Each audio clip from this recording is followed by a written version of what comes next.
The Dark Realm is a difficult place to live. Plants grow weakly and twisted in the lack of sunlight. Mercenary work and banditry are rife, as it pays more than basic farming or hunting. The realm at large is ruled over from the great city of Guardia, an overpopulated, sinful place ruled over by a baleful king that we haven't seen in years. There is an elven kingdom to the south, ruled by the sequestered shadow elves, a dwarven kingdom lost to the mountains of the west, and a tiefling kingdom among the volcanic rock of the islands in the north. Great patches of our land are poisoned and deserted. There are tribal villages, beasts, goblins, and orc warbands, of course, but we're trapped here. The mists are a mystery.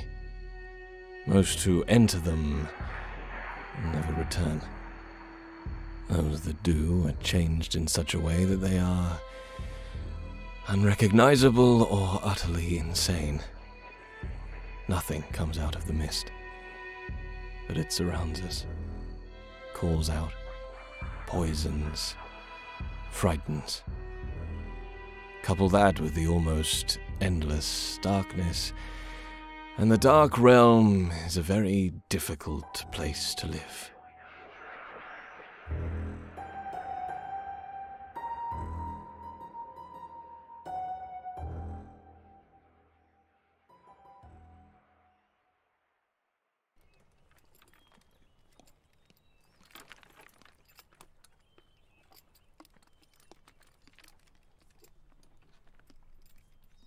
Approaching Quiera from afar is very easy, and with the daylight having waned for you as a group, you can still make out in the distance this sort of cuboid, new-built castle, which is sitting atop a natural outcrop of rock, almost like a mountain that has been cleaved in two. You can see that it immediately is one of the strongest fortified positions in the land. Below it, but still above the ground level, below the castle, there are fields that surround a set of walls that run around the main town of Quiera. It's only a small thing, but it's probably quite stunning from the distance that you're at. And as the carriages trundle forward, you have Guinness leading the way. You have Ezra, who has been with you for the last couple of hours, but has been pretty quiet. Once you guys set out on the road and left the Troll Rocks, the companion that you picked up, you can tell that he's been hit now by like a sort of level of exhaustion and shock that has kind of set in. And he just appears absolutely exhausted to you, I think, at this point.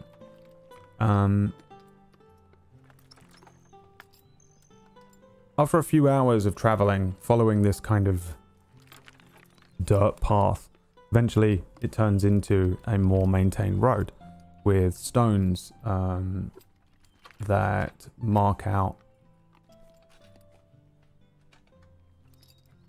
what would be a dug road, but has been so set apart from the land that it's actually obvious, as opposed to the kind of hope that you've been following as a pathway throughout most of the Mewin lands. And you come around on the eastern side of Quiera, and once you get close enough looking up at this castle, up at this town, you finally make out what is what. And from a distance, this place looked pretty impressive, but I think up close it looks nice and clean and new, and the walls look new built, and the houses share a similar architecture for the most part, as opposed to the ramshackle hodgepodge of the towns that we've seen so far.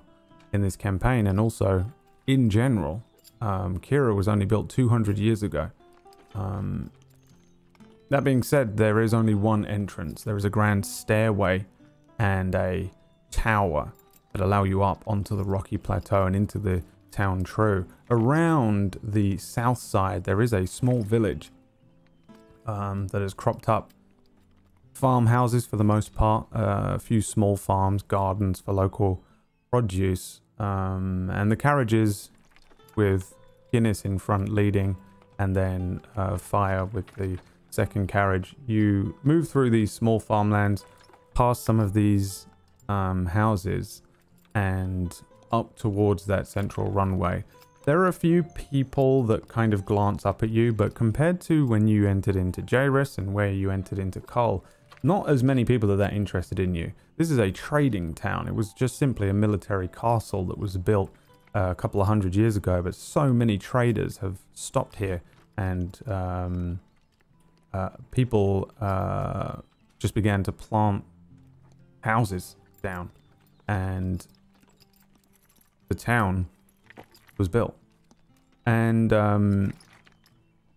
you can see stairs running up and down an incline that carts would follow up this central enormous stairway. They lead up to a huge set of gates. Unlike in Jairus, I think the military presence here is more palpable. You can see peppered throughout the outside, and up by the gates themselves, you can see the guardsmen. They're wearing the red cloaks of Guardia with shields and spears and swords. They're all standard issue. Newer and better well kept than Will's, but the same kind of thing. You can also tell who the guards are that are designated for watch here. They have the differentiation of a purple sash across their chests, which is like the one that Ezra has on his armor. Guinness leads you through, does his usual spiel of, well, let me do the talking, and then he glances down towards Ezra and then says, oh, actually, maybe he can do the talking. And eventually you come up to the incline that leads up to the central gates. There is a guard that approaches you, quite a young man, human, with hair greased to one side and parted, the purple sash and red cloak below behind him as he walks towards your cart. The sun will have set not so long ago, so it's getting pretty dark out. And he halts the carts, and Guinness begins to speak to the young gentleman. Right, I got 2 carts full of stuff. It's me, Guinness. I'm a merchant. You should know my name. The guardsman looks him up and down, looks back at the rest of you, and then catches sight of Ezra and says, Ezra, is that you? Ezra, stunned for a moment, looks back and says, yes. I shall have to report to the duty guardsman. Would you mind letting these fine folk through? They help me. They're good people. These actual merchant wares. There's no trolls hidden under these. The guardsman says, Aye, alright, it's Ralph on tonight. Oh, Ralph, good. Yes, okay. Please, open the gates. Open the gates! You see the huge gates at the top open, and Guinness leads the cart up and into the town proper of Quiera. Entering into it again, you kind of get the sense of a new build town. It's pretty bustling too. Quite a lot of people here.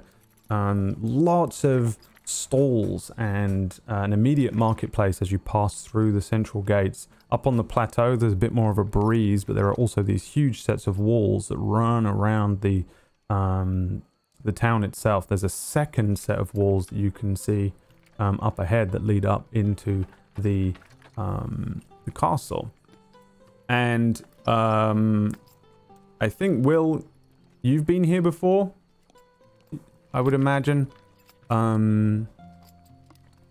While both areas of the town are accessible, they're split by a defensive wall, but it doesn't actually split the town in any way. There's just the upper ward and the lower ward for the most part.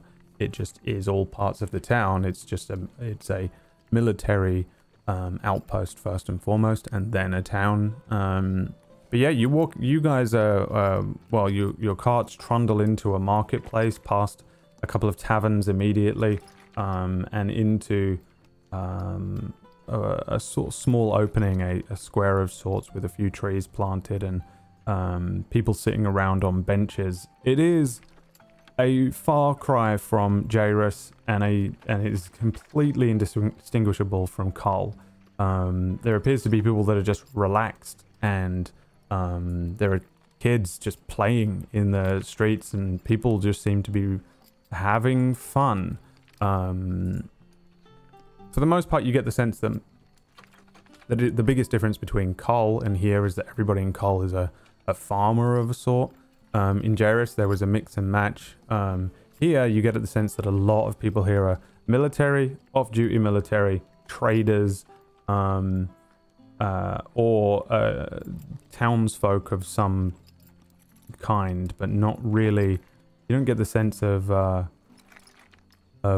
farm folk or anything like that. People are reading books, which is pretty crazy to see sometimes when you see more than one person even able to read. I think, Will, it might remind you of some of the central parts of Guardia. A little bit more distinction, because the architecture is very similar, since all the houses were built around the same time by the same kinds of people. Guinness turns to you all as he brings the carts to a stop and says, "Right, this is gonna take me days to sell all of this off, but this is the place to do it. If I can't sell the shite here, I can't sell it anywhere. I'll be heading out to Gefreda, probably, if I got the stuff. If not, I'm back up to Jairus. Won't be for 2 days, 3. You're welcome to join again." Where will Keep we the find offer you? in mind. Where will we find you if we come to take that offer up? No, it's a good, that's a good question. Well, I usually pitch here, leave the carts here. There's a stable for the horses. That costs a pretty penny here too, but I know a fella. And then I'll head down to, I was going to go to the ale house, but probably better off going to the respite. Aye. Alright. In the upper ward, there's a tavern known as the Slumbering Respite, owned by a man named Bones. I owe him less money than the goblin at the ale house. I'll stay there. Great. Well, we probably have our own business to attend to, so I think you owe us some money. Aye. The box of jewels, please, beast. I will return his box of gems. You see him open it up. It glitters. It does the thing where as a box is open, it kind of lights up like the thing in Pulp Fiction. And he takes out the appropriate coin, which I believe was 5 gold pieces per day. Each. So 40 gold pieces, and then an extra 10 for the safe arrival. So 50 gold pieces handed over. I take it. He says to Ezra, "Right, you didn't get paid nothing. We saved you. You owe us, right? He owes us, right? Mm-hmm. Right, where do you live?" I think we can call it square. Oh, come on. Look at him. He lives here. Look at this place. It's like mini Guardia. Doesn't mean everyone's here is rich. Aye, that's true. It would be remiss of me to charge money to a member of the guard. Ezra steps down from his cart and says to you all, "Thank you very much again. I'm going to find the duty guardsman and let him know. Report. Perhaps Perhaps afterwards I'll meet with you for a drink or something. Perhaps I can at least buy you dinner. Make sure you inform your guardsmen that we were able to dispose of one of those trolls only by use of excessive amounts of fire.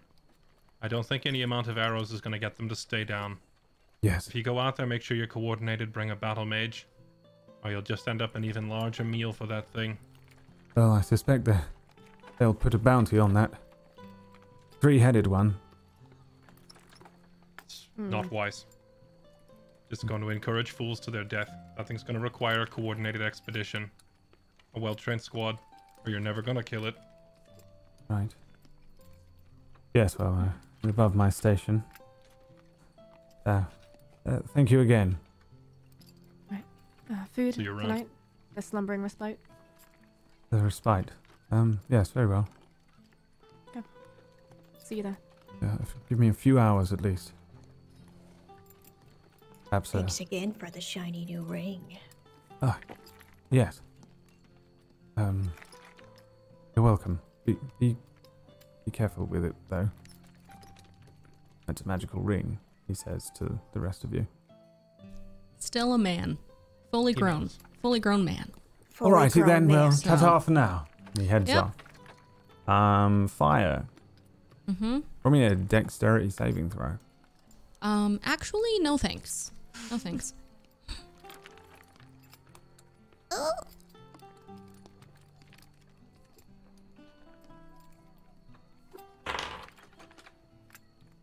You have 18 plus 1. Oh, you have the cloak, of course. Mm-hmm. So 19.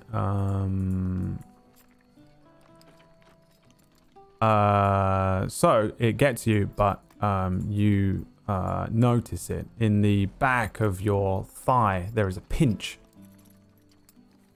Huh?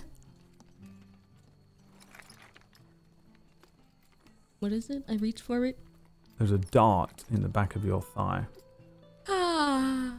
On it is a very, very small symbol that is the symbol for Synath, which, among many other things in Elven, means silence.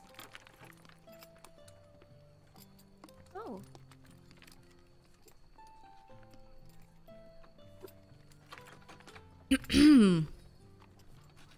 Okay.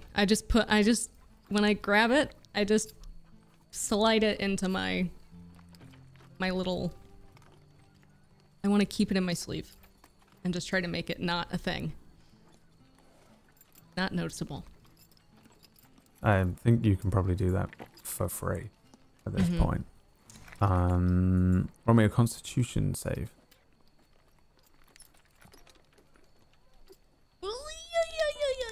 6 plus 1. 7 is a fail.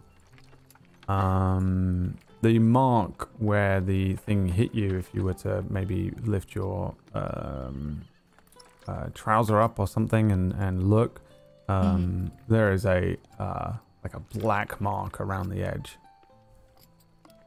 of the tiny little pinprick, and it fucking itches. Is the best way to describe it at the moment. You've been stuck by something, and you would assume some form of elven poison. It's gonna try to nonchalantly look around. Do that thing when somebody's like, hey, look at that, but don't stare. Give me a perception check. 11. You see nothing. Well, you see a lot, really. What you see is a bunch of people. There are people all over the place here. Place crazy, bustling.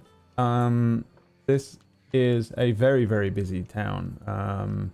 There are any number of people. You can see people who are wearing robes moving around that might be a couple of mages discussing things. You can see a young couple holding hands and staring lovingly into each other's eyes. You can see kids running and playing. You can see people in elevated positions who are shadowed, who are shadowed against the moon. You can see traders discussing things. There are 2 or 3 shadowy figures just standing around who could very easily have hit you with some form of blow dart or something like that.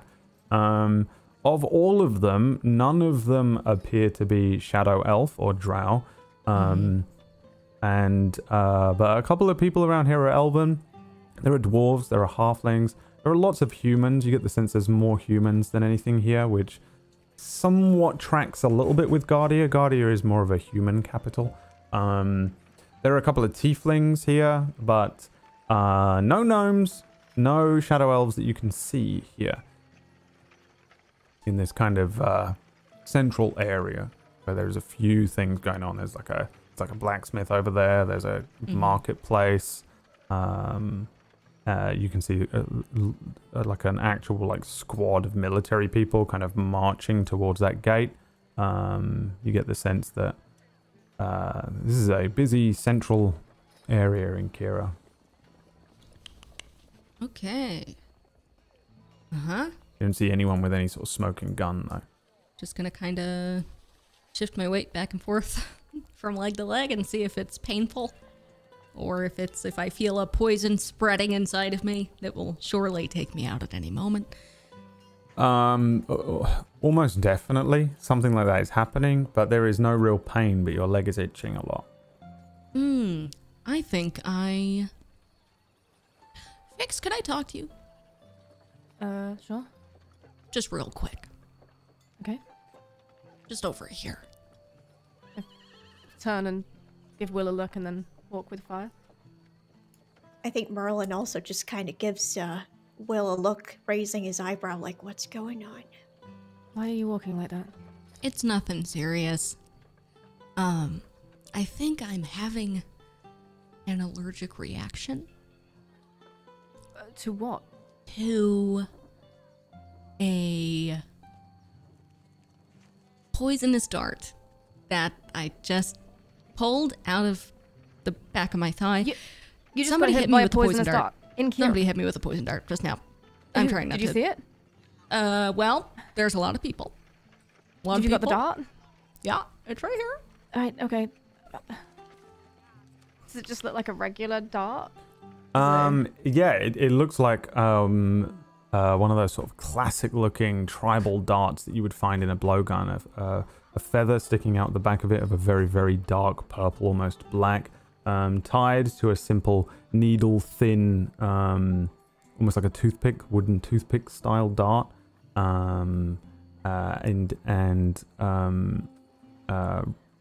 Attached to it is a little, I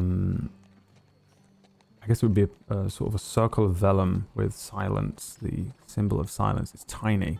Alright. But I can't read that, I guess. It's up to you whether you can read Elven. I don't know what your languages are, but if you don't I'll speak tell you Elven, if you then... ask. Yeah, what does that mean? Ouchie. No.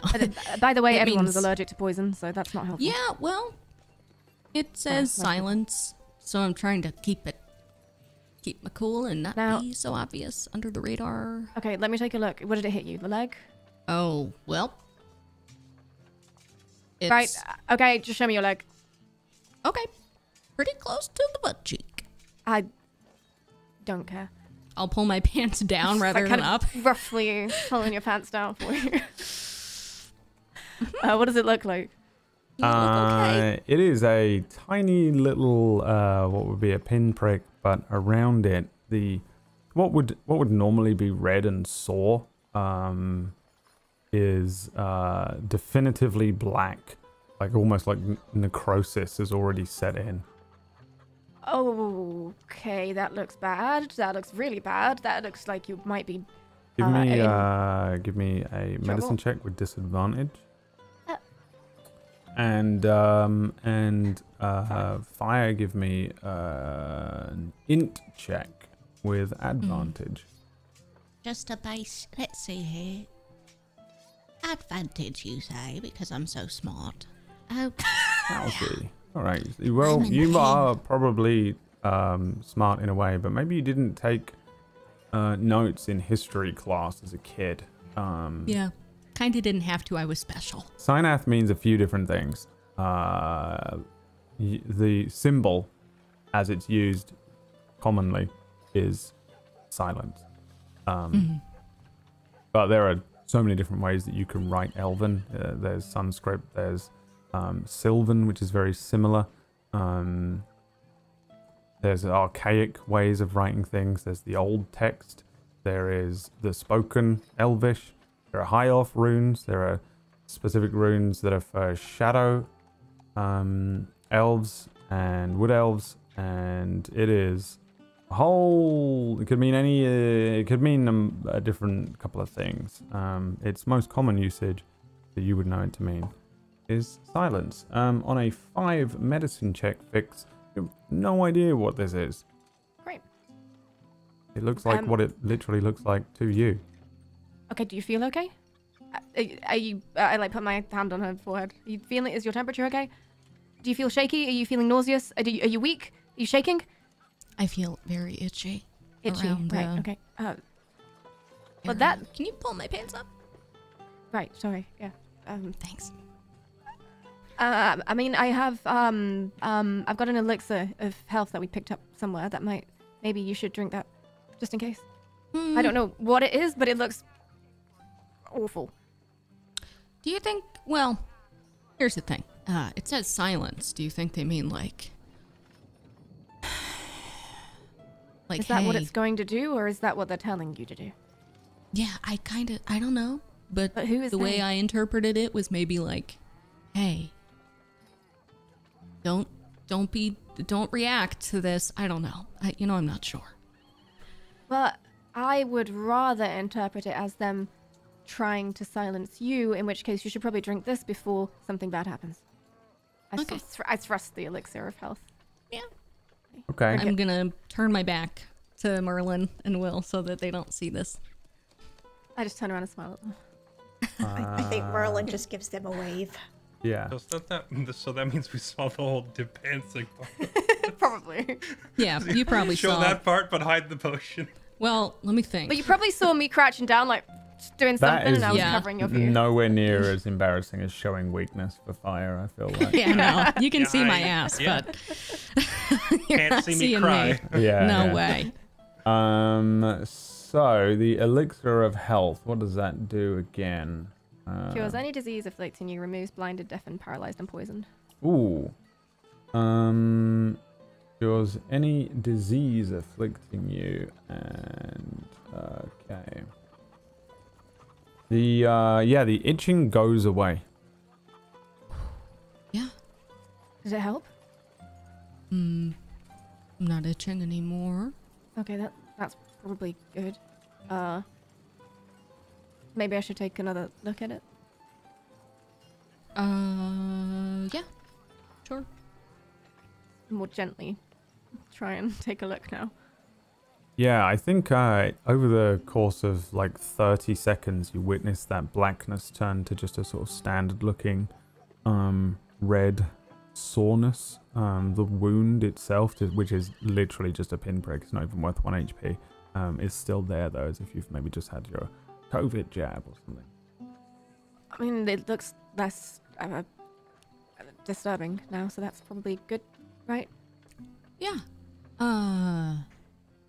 Now, why would someone do that to you? Well, I could think of about 1 million reasons. So, Just start with number 1. the hair's kind of obvious. Right. Maybe I should. Maybe you should hide that. Yeah. I mean, you could tuck it under your hood. I mean, not that you shouldn't be proud of it, but I'd make you a target and Totally. things. I should go somewhere and go in there and fix my hair and then come out as a different person. I mean, I could cast an illusion for now instead of you doing something permanent. Okay. I just, I guess, cast an illusion and just make her hair entirely black. Okay. I assume I can probably do that, right? Out of combat, just continue an illusion. Yeah, that's fine. Yes, and for the record, seeing a drow or a shadow elf, it's the same thing. It's just that they have a secondary reference in the Dark Realm. With white hair is extremely rare. You've never seen it until fire. Even streaks of white hair, like fire has. These two sort of like the parting in the front parts of her hair. Your hair is black now all the way through. And what else are you doing? How do I look? Amazing. Didn't Dawnwalker say there were a lot of drow here? What did he say? No, he said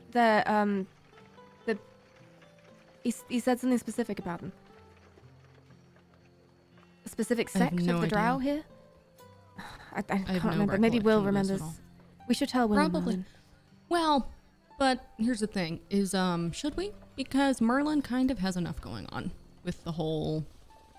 Do you think it would be better for him if you know, got poisoned and died right in front of his eyes? Yeah. Yep. Right. Okay. Yeah. All right. Because maybe nothing happens. Maybe I'm better, and I'm fine. Right, but what if they try again? They won't. I don't have any more elixirs. My hair won't give me away. Right, but they know what you look like now. I suppose I can try and change your entire appearance for a bit. I kind of make you into sort of a big brown shapeless cloak and just really plain clothing. How do I look? Really normal, I guess. It'll do for now. Well, we should at least tell Will and Murlin that we need to look out for something. We don't want anything to happen to you. Murlin, make me a Constitution saving throw. Oh no. No. Oh, nice. 19. You are crazy hungry. It has been it's past your 24 hours, I think, is it? Let me just check your character, see what it is. It's been a while. You have to consume at least a mouthful of brain from a deceased creature for the next 24 hours. Yeah, you need what you need is flesh. I was going to say human flesh, but you need fresh flesh. You must maintain a diet of living or fresh dead flesh. That's what it is. And you're past that at the moment. So you're starting to get that kind of like almost vampiric, just I'm losing it a little bit. People are walking past you and they smell so good. It is difficult not to just bite into Will's hand and just eat a finger right now. Everyone's brains are walking past you doing that thing where they like kind of turn into hamburgers and everyone's walking around you. I was thinking this. And you're now it's surrounded by so many people, and the hunger, it's like being, it would be the same as if you were absolutely famished and standing in the middle of a food court somewhere and it's just everyone with loads of food but you don't have any. You're having that. You passed your save, so I'm not gonna punish you in any way for it or make you do any crazy stuff, or you suddenly find yourself, chewing on a random cat or something. But it's yeah, you probably got the hunger shakes and you're probably starting to feel a little crazy right now. I will need let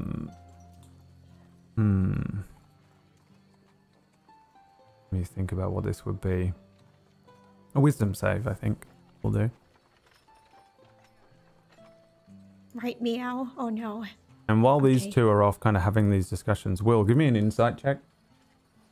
Sure. Since you're sort of standing around with Murlin, I'm sure you're surveying the town and remembering the last time you were here and checking out how there reminds you maybe a little bit of being in the military for all those years, seeing some of these recruits being trained and marching up and down. Yep, there you go.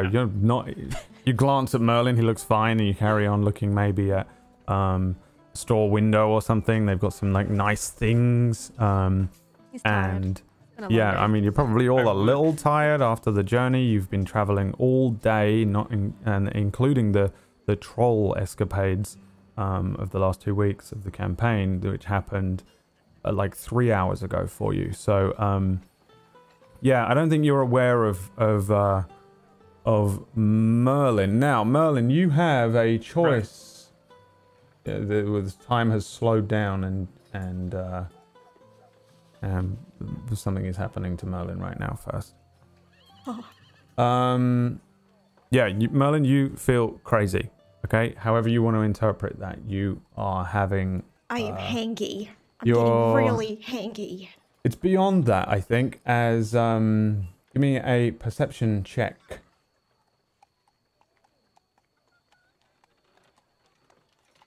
14. A 14.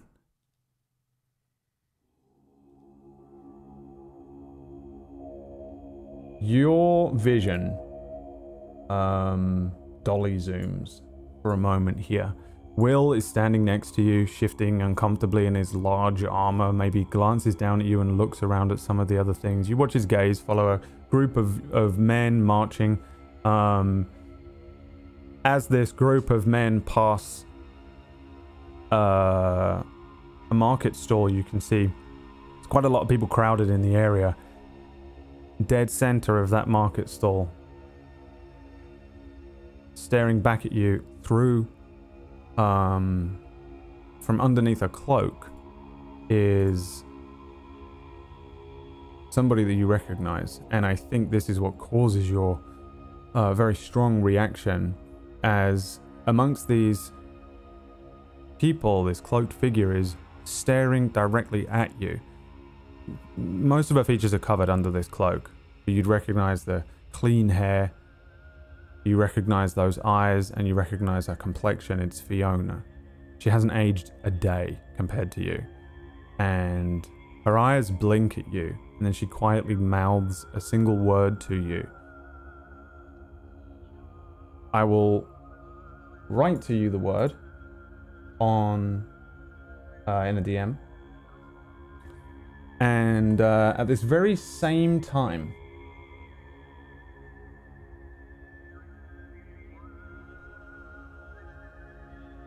there is another ringing behind you. Somebody is speaking to you, and it's very important that you listen to them, but Fiona is staring at you from 40 feet away through all these people. What would you like to do?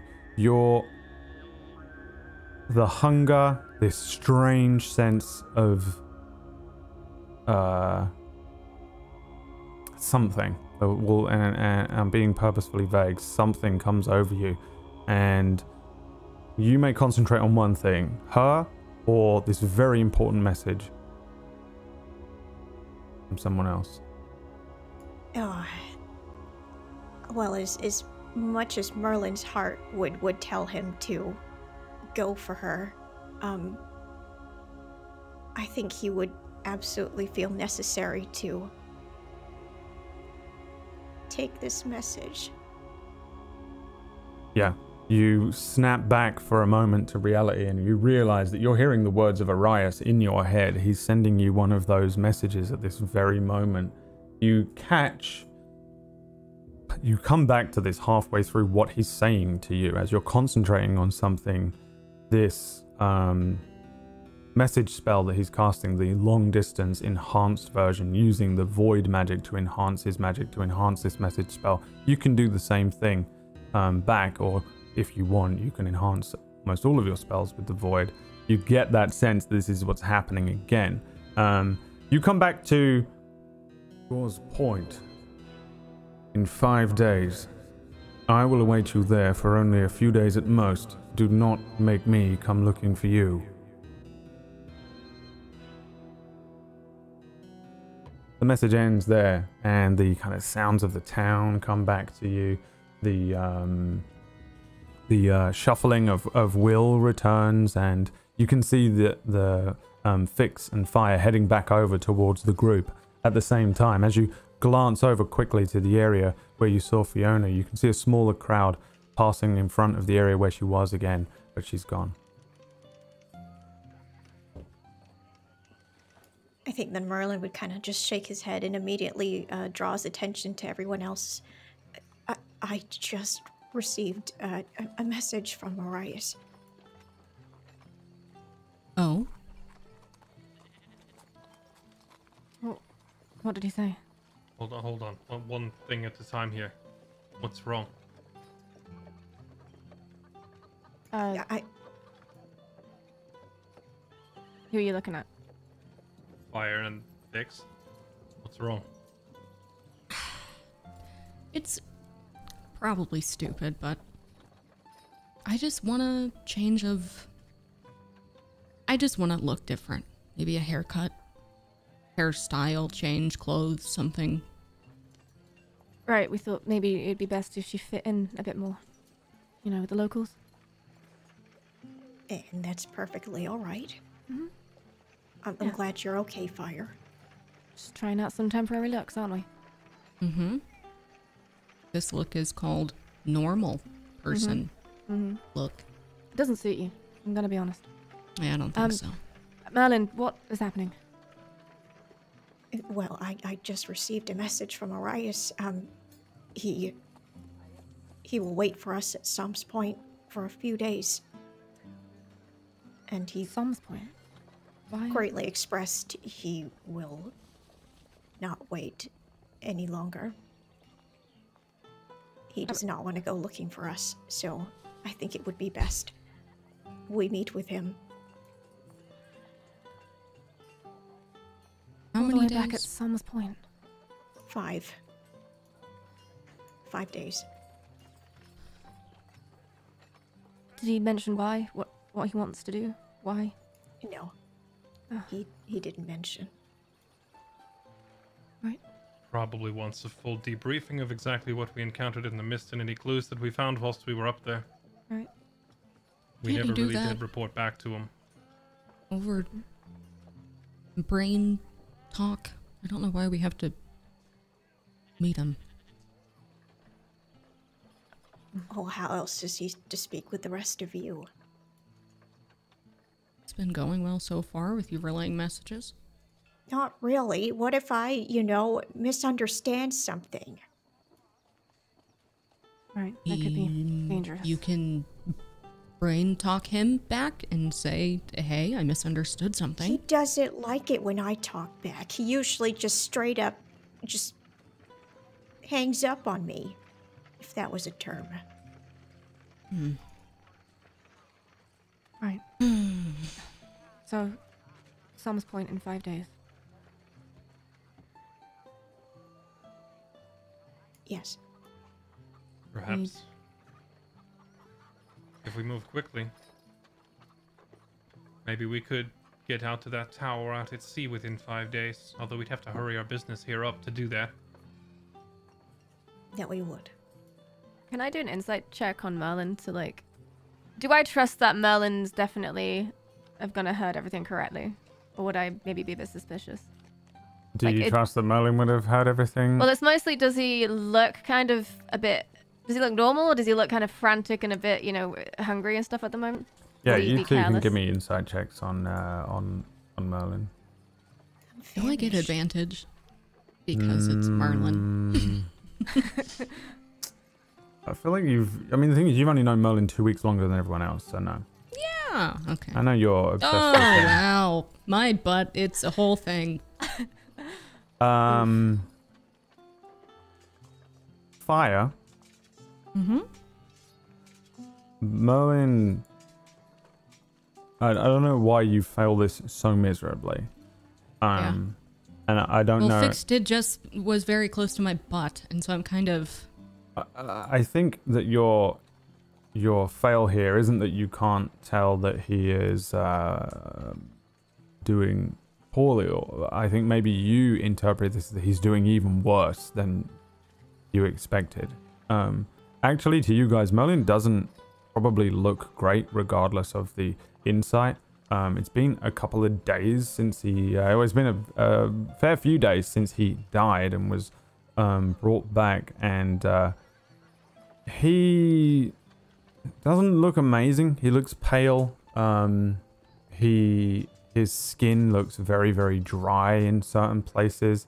It's looking like his body isn't retaining water very well. So he's starting to look thin almost underneath all that hair. In places, his hair is doing like a frazzled thing, which it already kind of is, obviously, but it is looking a little more in disarray. I think for you, Fire, it would look pretty damn bad. For you, Fix, Murlin really does not look good right now. He's kind of twitchy. His eyes are darting around the place. Every now and then while he's talking to you, he seems immediately to become distracted by somebody walking past. His eyes keep moving up towards your forehead and then coming back down and focusing on you again. He keeps glancing over to a stand behind where you guys are. There seems to be a group of people. Just a stand selling basic clothing and knitwear. And yeah, he doesn't look great. I think to all of you, you get the first part anyway. Murlin is not looking amazing right now. And when he doesn't get this sustenance, he looks absolutely awful. And then Fix on top of that, you can tell that he seems very twitchy, distracted, maybe agitated or anxious. Kind of hard to figure out what it is. For sure, some sort of like hunger is setting in. There's another element to it. He seems off to you, I think. And Murlin, I don't know if you want to disguise anything else from the others, but if you want to roll a deception check, you can now. Otherwise, I will spell some more. Oh, I'm not good at faking it. Fix, you can see straight through this. Will and Fire, not so much. But there's something up. Something else seems to have disturbed him since getting into town. Since literally turning around and speaking to Fire and coming back to him, there's just something else up with him in the way that he's reacted to you all. You just get that sense there's something else. There's something else that he's holding back. Yeah, he doesn't seem in good shape to any of you right now. Murlin, you haven't been hit by anything, have you, since coming here? No, but it's been a while since I had something to eat. Yeah, let's just take a break from everything and let's get you fed. Right. And then you can contact Orius if you want. We can do whatever we will with that information, but you need to eat. Mm-hmm. Let's get you some food. And then we can Everyone's looking like a snack to me right now. Even you guys, and that's not good. Even me in this ugly brown cloak? Yes, you. Especially you. Thanks. Do you want to like hunted food, or do you want to just go buy something? Just buy something. You want me to put somebody in a headlock and... No, Violet, we're going to find a butcher. Drag him down an alleyway. No. Can I see a butcher or meat place anywhere? Give me a perception check. See if there's one right here for you. Funny.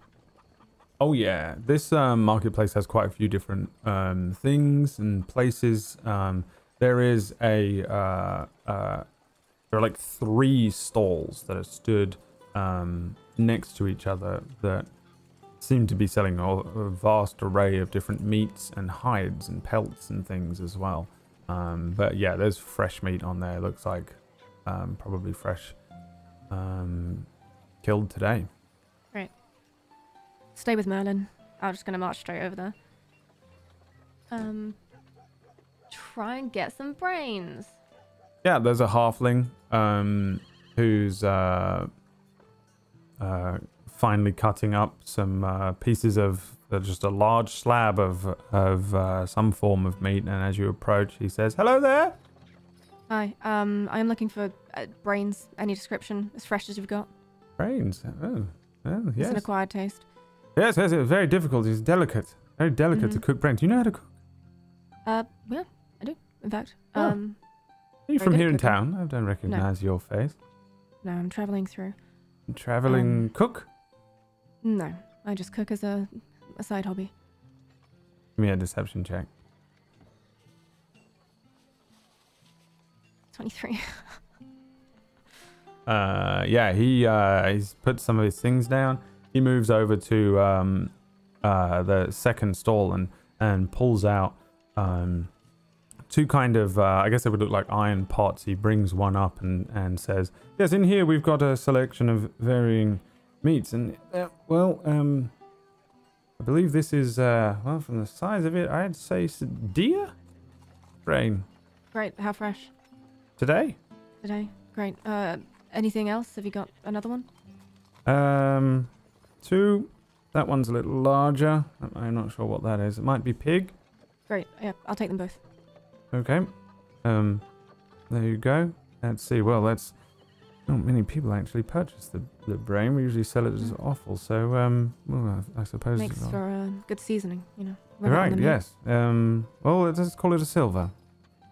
Great. Hand him over a silver. Okay. Thank you very much. And just leave straight away. You're quite welcome. You just got swindled to shit, by the way. I just want to feed Murlin. might be mildly aware of it, but yeah, you turn and head back to the others with 3 brains. Right, I've gotten brains. We just need to go somewhere quiet. Well, then give me a Constitution saving throw.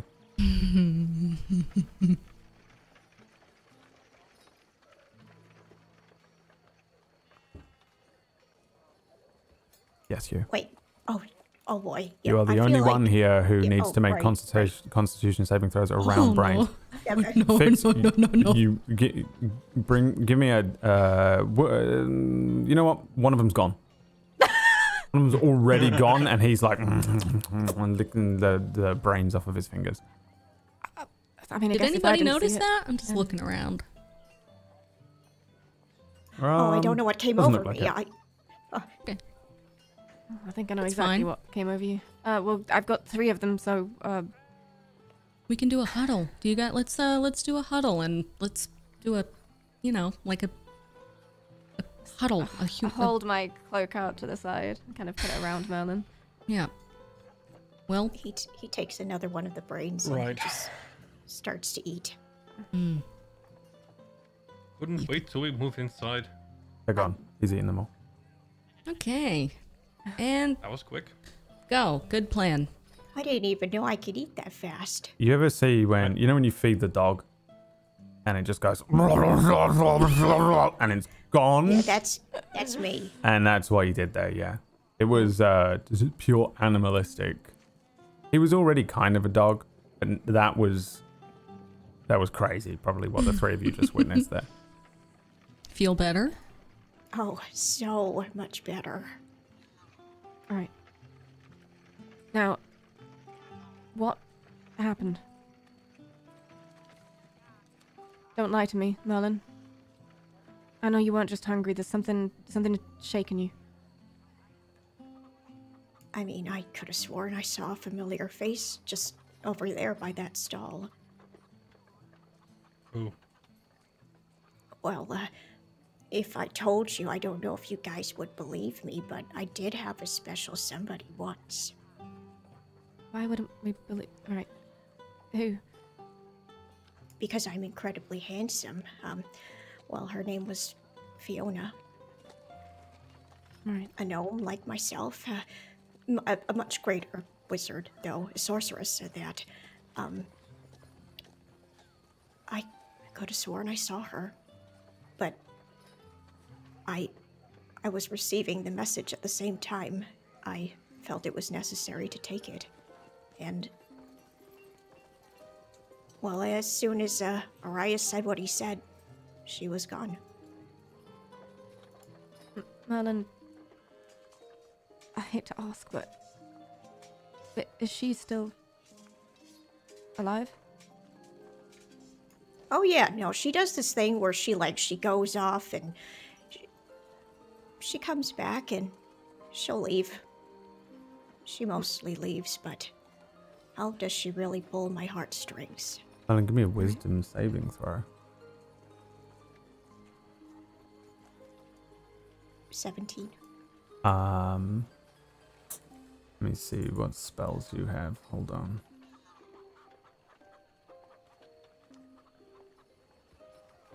I need to do a sweep. I need to clean up there. Sorry, No, Brad. it's okay. I know what it all means.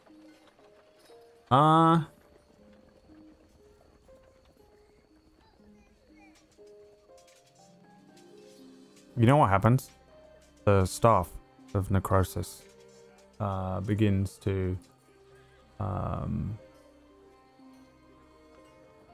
sing, sort of a high-pitched note, single note.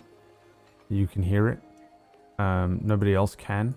But as soon as you mention when Fix asks if they're alive and you say yes, she does this thing where she comes and goes. This high-pitched kind of ringing, singing noise comes from the staff, and you feel uncomfortable. I think very uncomfortable all of a sudden. I think Murlin's expression would show that he's in a very distressed state. He would then pull out the Staff of Necrosis from his back and maybe almost drop it gently on the ground and kind of just look at it. It stops singing as soon as you hit the ground with it. It almost snaps you out of a reverie. But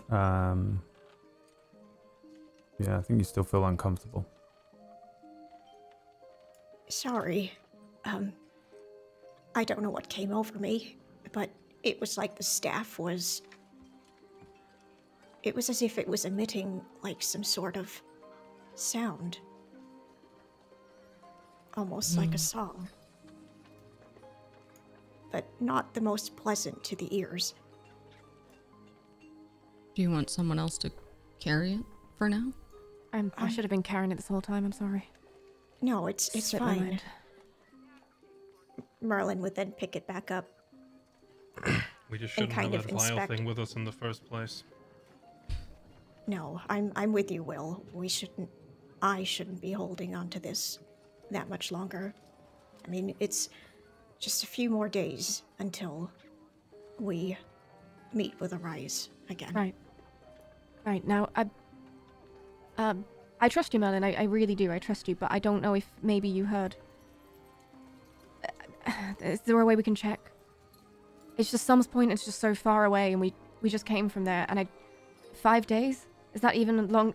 Can we even get there in that time? From here, I don't think so. Can If we... we turned back immediately, we could probably do it in 5 days, but we've come all this way. I don't want to leave whatever potential intel is here. We need to get to the bottom of it. Maybe we persuade him to meet us someplace else, or we consider the option of deceiving him to the wrong location and take advantage of that distraction so we can head east and check out that tower in the sea. I mean, I guess I could try to convince him. You could just ask him... If he wants to meet us that badly somewhere that we might not be able to make it to, maybe he could use some of his magical prowess to just teleport us there? Or quicken our travel somehow? It's kind of unreasonable. He can teleport himself somewhere else. Surely that's the easiest. Yeah. He can meet us here. What? I don't... He can move himself long distances. I don't wonder if he can move a whole group. I'm not sure how that I don't know spell why works. specifically Sum's Point, but that is what he said. And again, you know, I can try and get a hold of him and convince him otherwise. Yeah, I wonder would what just his tell him. I wonder what his odd fixation is with Psalm's Point. Why he went there in the first place, and why he would return there after the people of that city have already seen him and know who he is. We know He's why he certainly went not there. going to be welcome back. He went there because of its proximity to the mists. He wanted to create distraction and bloodlust close to the mist. I understand that it's close to the mist. It just seems a rather returning to the scene of the crime, so to speak. Yeah, I agree. You think the people there would not be too receptive? And surely they'd be on high alert anyway. Right. We should go somewhere quiet to discuss this. What are we even going to do? Just tell him everything? Or are we going to try and, as Dawnwalker said, trap him? I think we should hold off on making that decision until we see what's going on here in Dandalo. There might be some key information here we're missing. How far is Dandalo from Quiera? Good day's travel, Dandalo right? is, yeah, you're looking at just about a day. You're, as long as nothing goes wrong. Right. We can only go to Dandalo if we convince him to meet us elsewhere.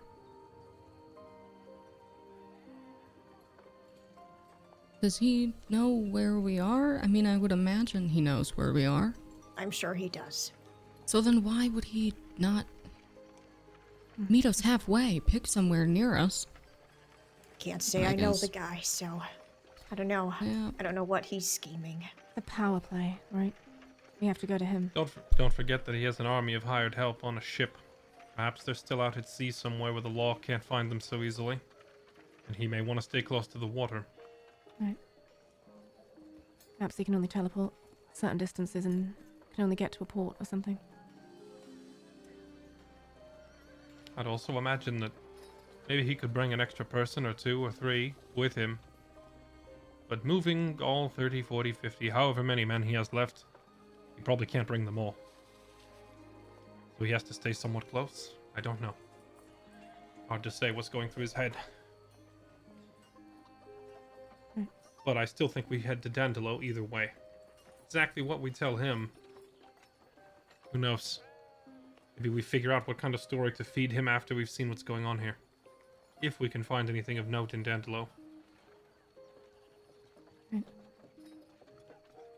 I just have a thought. Let's say we just go to Dandalo. Dangerous. Well, it's actually not.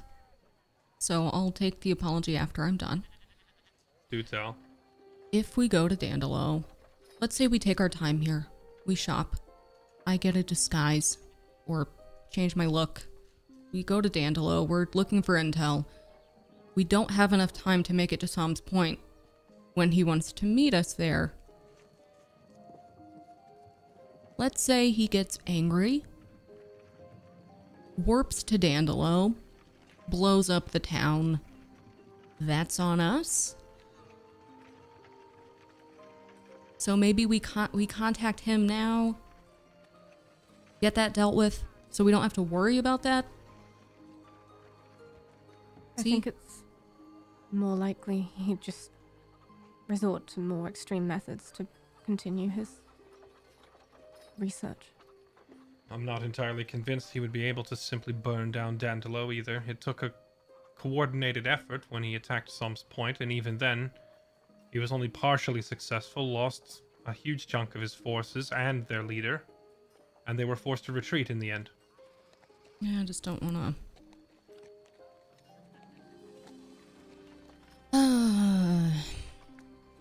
No, I understand. You don't want to be responsible for getting other people killed. That's a valid concern, but I don't think he would do it. It wouldn't be a smart move.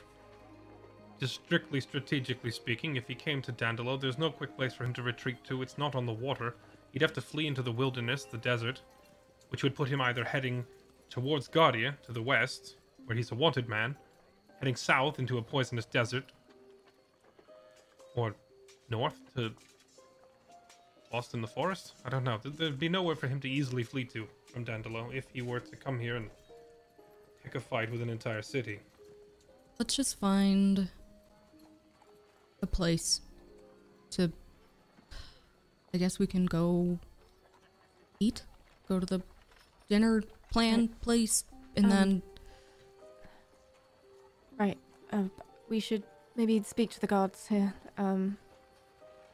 I can't remember what I was even looking for here.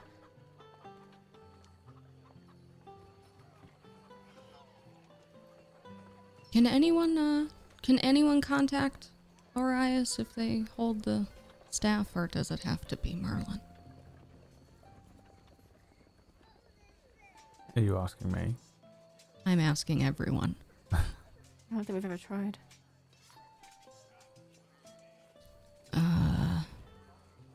Well,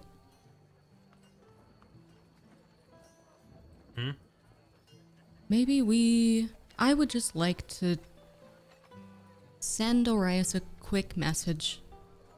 Just to say, hey, what you're asking is impossible. We would have to leave right now, and we're not doing that.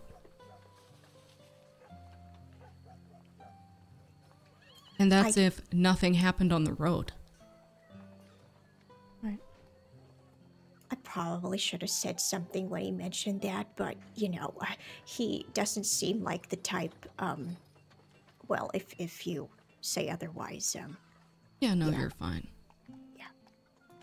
He's a Just don't want to spooky get on guy. his bad side, you know. Yeah.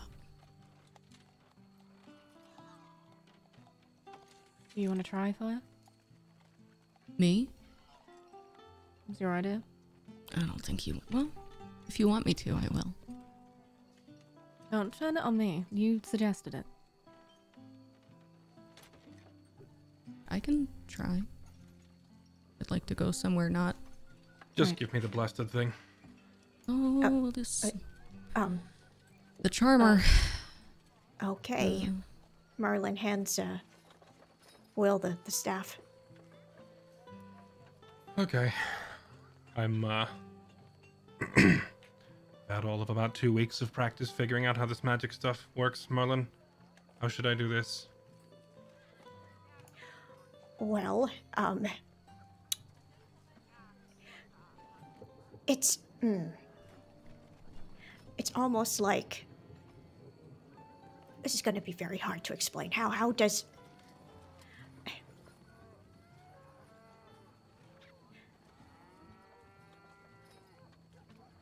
I think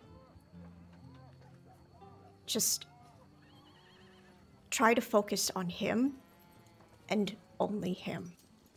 Even that smug, ugly face of his. Even though you don't want to think about it, you have to. Just picture that. And I don't know, maybe he'll get back to you. I have not stopped picturing that face Then this should be since a we breeze. met. I'm going to try to reach out the same way that I've been focusing to communicate with the beings in the mist.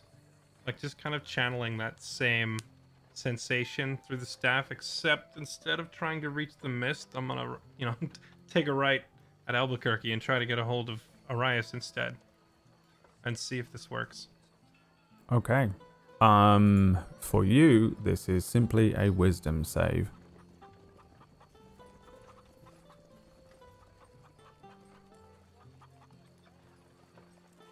Ooh, That is a 7. a 7. It is not good. Roll me a d10, first of all.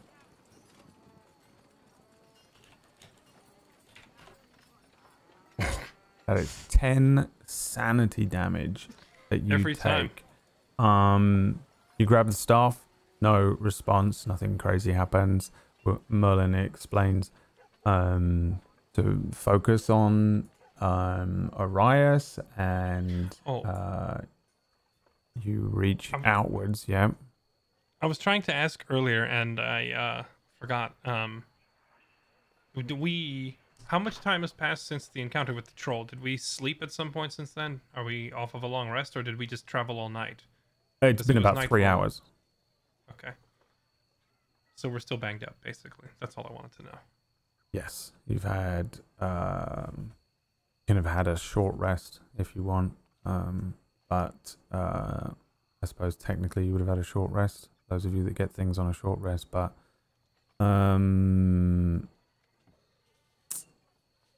so what exactly were you thinking? You were thinking of Orius or contacting Orius? I Or was what you said again? focusing on Orius and picturing him, but using the kind of the same sensation that I've used to try and speak with the entity in the mist. Except channeling it in a different direction this time. Okay, roll me a d4.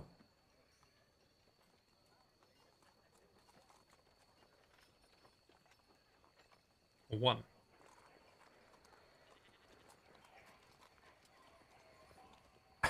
I think for you, this just feels like you've been just punched in the brain. I think that's really all that happens here. There is a sensation, and you've done this once outside of the mist, where you've attempted to sort of connect with that consciousness. In order for you to do this, you need to roll much higher than a 7 to flip into that mist consciousness, and then to potentially use it or harness it or stabilize it or even control it in some way to your benefit. You get the sense that, I don't know whether it's you're too tired, the day has been too long, or you feel like maybe you just screwed this up in some way, but as soon as you attempt it, you get that immediate connection, for sure. You're now pretty convinced that whatever that blanket consciousness is that exists within the mist, you can connect with it pretty easily. It certainly takes some concentration, but for you, after I think your experience in Jairus, you get that immediate sensation, but I think it also feels like you've just flipped the wrong switch, and almost as if you take an electric shock, and it's instant. It is a horrible sensation that moves through your brain, pulses through your mind as you mechanically take this 10 psychic damage, this 10 sanity damage, but it feels like someone has reached out from somewhere and just split your mind in two. And I think there's probably just a second where you're you probably say a few things, but it's just gibberish. You don't even, you're almost like trying to speak, and your tongue gets caught in your mouth. And yeah, but that's really, I think, all that happens there as you attempt this. It really sucks, and guess what? You got a bad headache. Yeah, given that I rolled like the highest damage possible, I think I would probably lose my grip on the staff while I'm attempting it, just and it drops on the ground. Well, What did you say? I You don't said think something. Did I? It was like you were trying to say pancake, but your mouth was sewn shut. Yeah, it was Right. weird. I don't know. I don't think I said anything. I know that that thing does not like me. I thought you Feeling- would figure it out. Yeah, I thought I would too, but as soon as I tried to feel out any kind of a connection there, it violently severed it. You want to try fix? Not particularly. Try and limit any connection I have with that man. Yeah. I'll try. I'll pick it up. Yes. What are you trying to do? I would like to call Orius. Are you able to 100 cast Orius. any spells that would allow you to do this first? Just anything like the message spell, for example, would allow you Nope. to Nope. psychically contact. Nope. You're proficient with any magic whatsoever. I can do a misty step.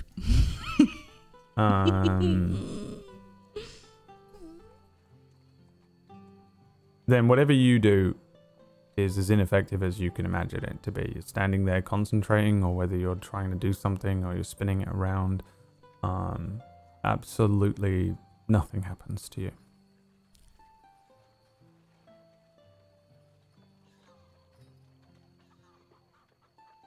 Anything? Hello. did he answer you? I think it's turned off. Right. Hand me that. No, just give it to me. Are you sure? Yeah. Okay. I'll take the stuff and attempt to contact Orius. Same question. Any sort of ability to psychically message or connect with anyone, any of those sorts of spells that would allow you to do that, or any diviner spells, anything like that? No, I have. You have No, I proficiency can't with do that. Arcana. Yes.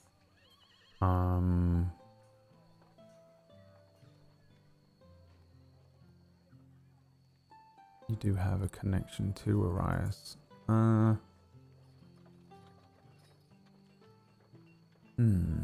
Okay, let me see here.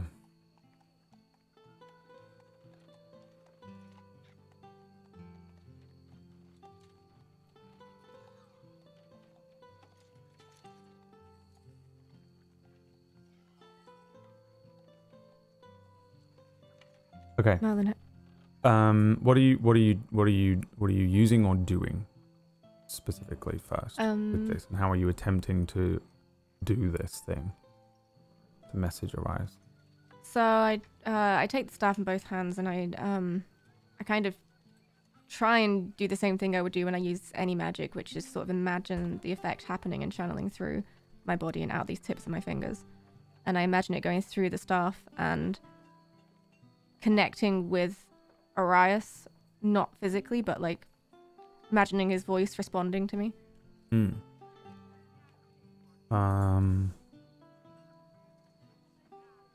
Okay. Okay. So.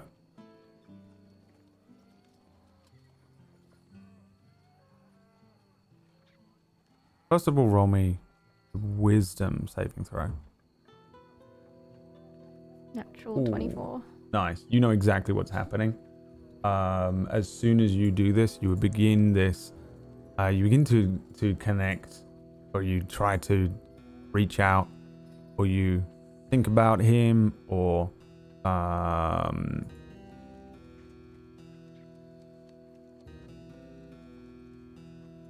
either way. As soon as you attempt this with any real gusto, or you begin to concentrate on this thing, it is like someone reaches into your mind, and you feel your fingers, which are gripping this staff, wobble.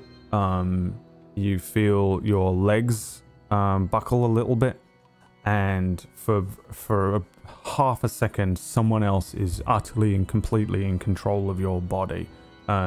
You feel and sense that they are desperately trying to look out of your eyes more than anything else. But you cut it off and block it instantly.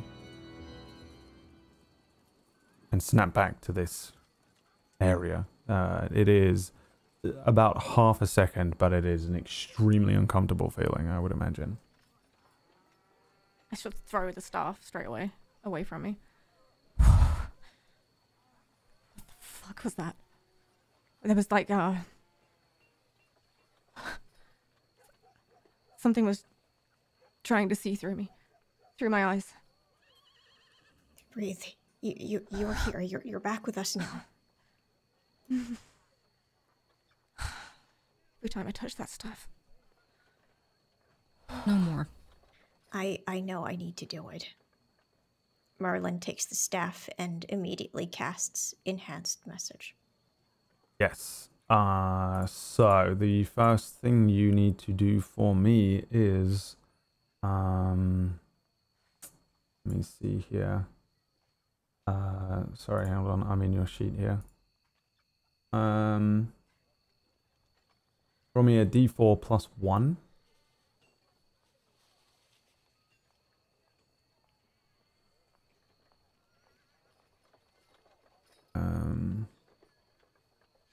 Wow, a 5. Okay. Oh.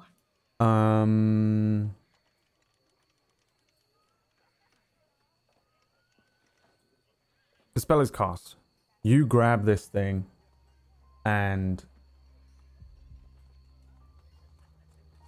you send this message out to Orius. Roll me a d2.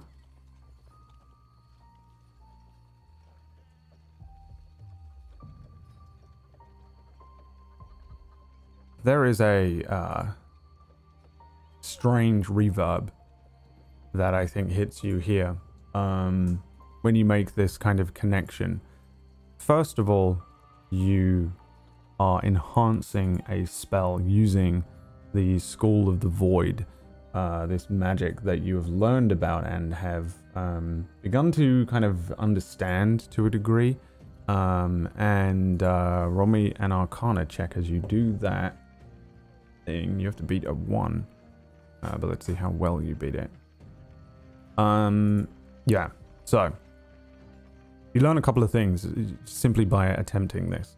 First, you're able to enhance almost any of your spells to do all sorts of different things. Your spells, up until understanding and learning about the void magic, were locked within their own schools of magic, in the same way that the laws of physics work. Certain laws bound or bind the other schools of magic, which is essentially what the mechanical terminology of the wording of those spells is. They can't really go outside of those things. Once you learn them, 2 or 3 people can learn the same spell, but they almost always get the same result. With you now, you are able to smash and break through the rules of the other schools of magic by twisting and enhancing them using this School of the Void of magic. But what you draw from is such a vast emptiness that by using it, I think much like how Will experienced connecting with the consciousness of the mist, you connect with something larger than you can imagine, larger than is comprehensible, and it drains you to do so. And you take 5 psychic damage. Almost any time you attempt to enhance these spells by using and drawing from the void to twist and change the rules, you're going to take some form of mental damage. This isn't sanity damage, it's actual physical damage. I'm going to give you the benefit of the doubt and let you roll a couple of hit die now if you want, considering you've had a short rest, because otherwise I would this is going to KO you. Yeah, this is going to KO me. But you have hit dice and you've had a short rest, so if you want to use them. Okay, I will. Oh, okay. Whew. All right. Yeah, I would be down to it too. I'd be beaten pretty bad. Unlike Will, connecting with this body of consciousness that is the mist and feeling that sort of a feedback, this feels like something reaches in to you and takes a piece of you. As soon as you cast this spell, it takes a very small piece of you. It cuts a slither off of your spirit or your soul, or it removes a very, very small piece of you, but a piece of you that you know that you will never get back. And that psychic damage is representative of that, but I think there's just an element to it that I think maybe would unsettle you in doing so. You feel for a moment everyone. You can message anyone as long as you know who they are. You can use this to message literally anyone, and I think there are elements to you being undead that this would be quite an overwhelming sensation. Again, a brief fraction of a moment, and you experience all of these things, and you're able to send your message by focusing yourself again, concentrating on Orius and locating him. It doesn't do anything like let you know where he is. This isn't like you're connecting to, you know, some location necessarily, but you know that you can send this message so much further than it should be able to be sent. This is a spell that you understand. You can cast a message to somebody within about 100 feet of you that you can see. This is now sort of allowing you to slingshot a message through something that you understand to be the void, this vast emptiness, which is allowing you to access things that you probably shouldn't be able to access. And what message do you send?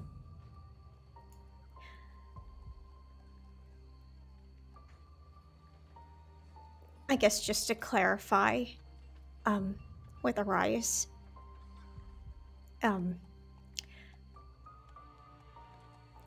may have been slightly distracted at the time you sent me your initial message. Was that really Sum's point? We were to meet within the next 5 days. If you can confirm. With the message spell, you are able to receive a response, pretty short response, and you get a response almost instantly from Orius that says, "It seems the mist has frazzled your mind almost as badly as my own. Gore's point. I shall be there in 5 days, and I will wait there for only a few days at most."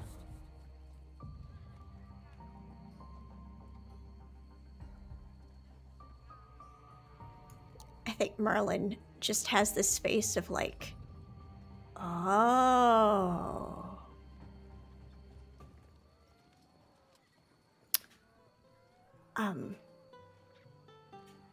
I would then imagine Murlin would snap out of this and look up at everybody. Well, like I said, when I initially received his message, I saw Fiona, and then, I didn't have anything in my stomach. I might have misheard. Okay. And, well, we're to meet him at Gore's point. Oh. Okay. And not Sum's point. Right. Good. That's even better. That's where we're going anyway. And it's close enough that we can probably make it in that time frame. Yeah. That is, well, good thing my trying to talk to him didn't work, because I was gonna. It's fine. Misunderstanding. When I used the staff, did I get any sense of what the being was that I was trying to see? Did I get like any feeling?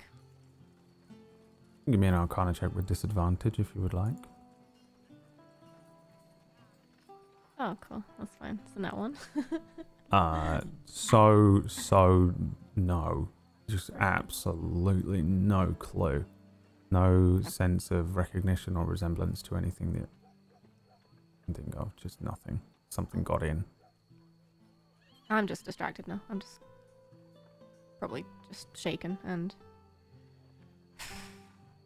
frazzled.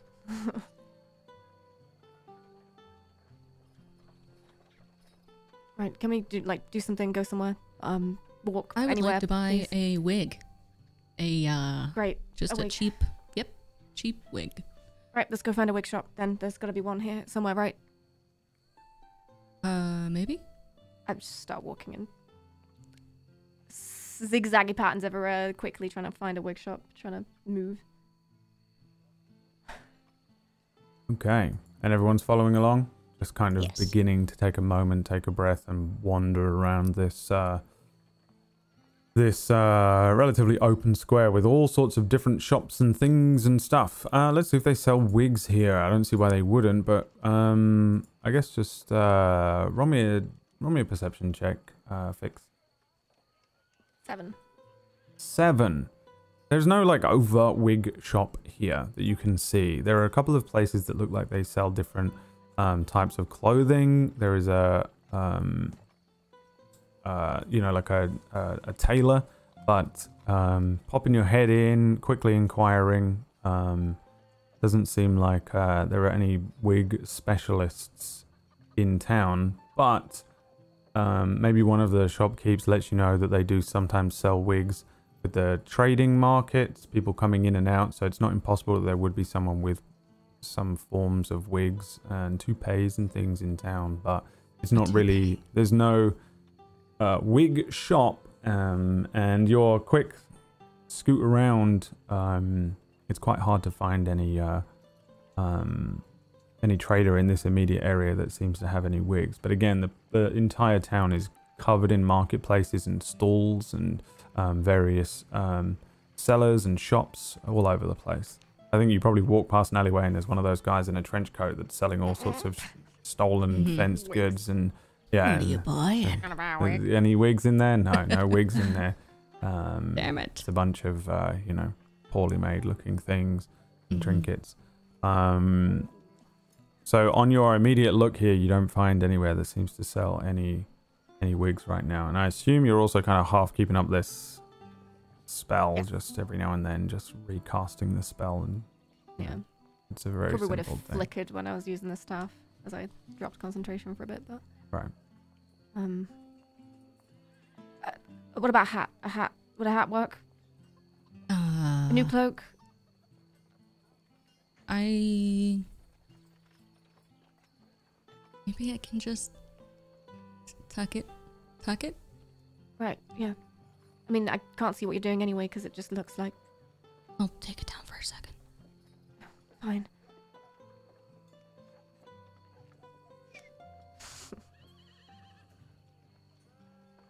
I could do like a beard. You know, it doesn't look realistic. No? No. Just... I could cut it off. I don't know. No, don't. It grows back. It's hair. Yeah, but it's yours. Why would you cut it? Because I look to see if Murlin can hear me. We're getting out of here anyway. We should just...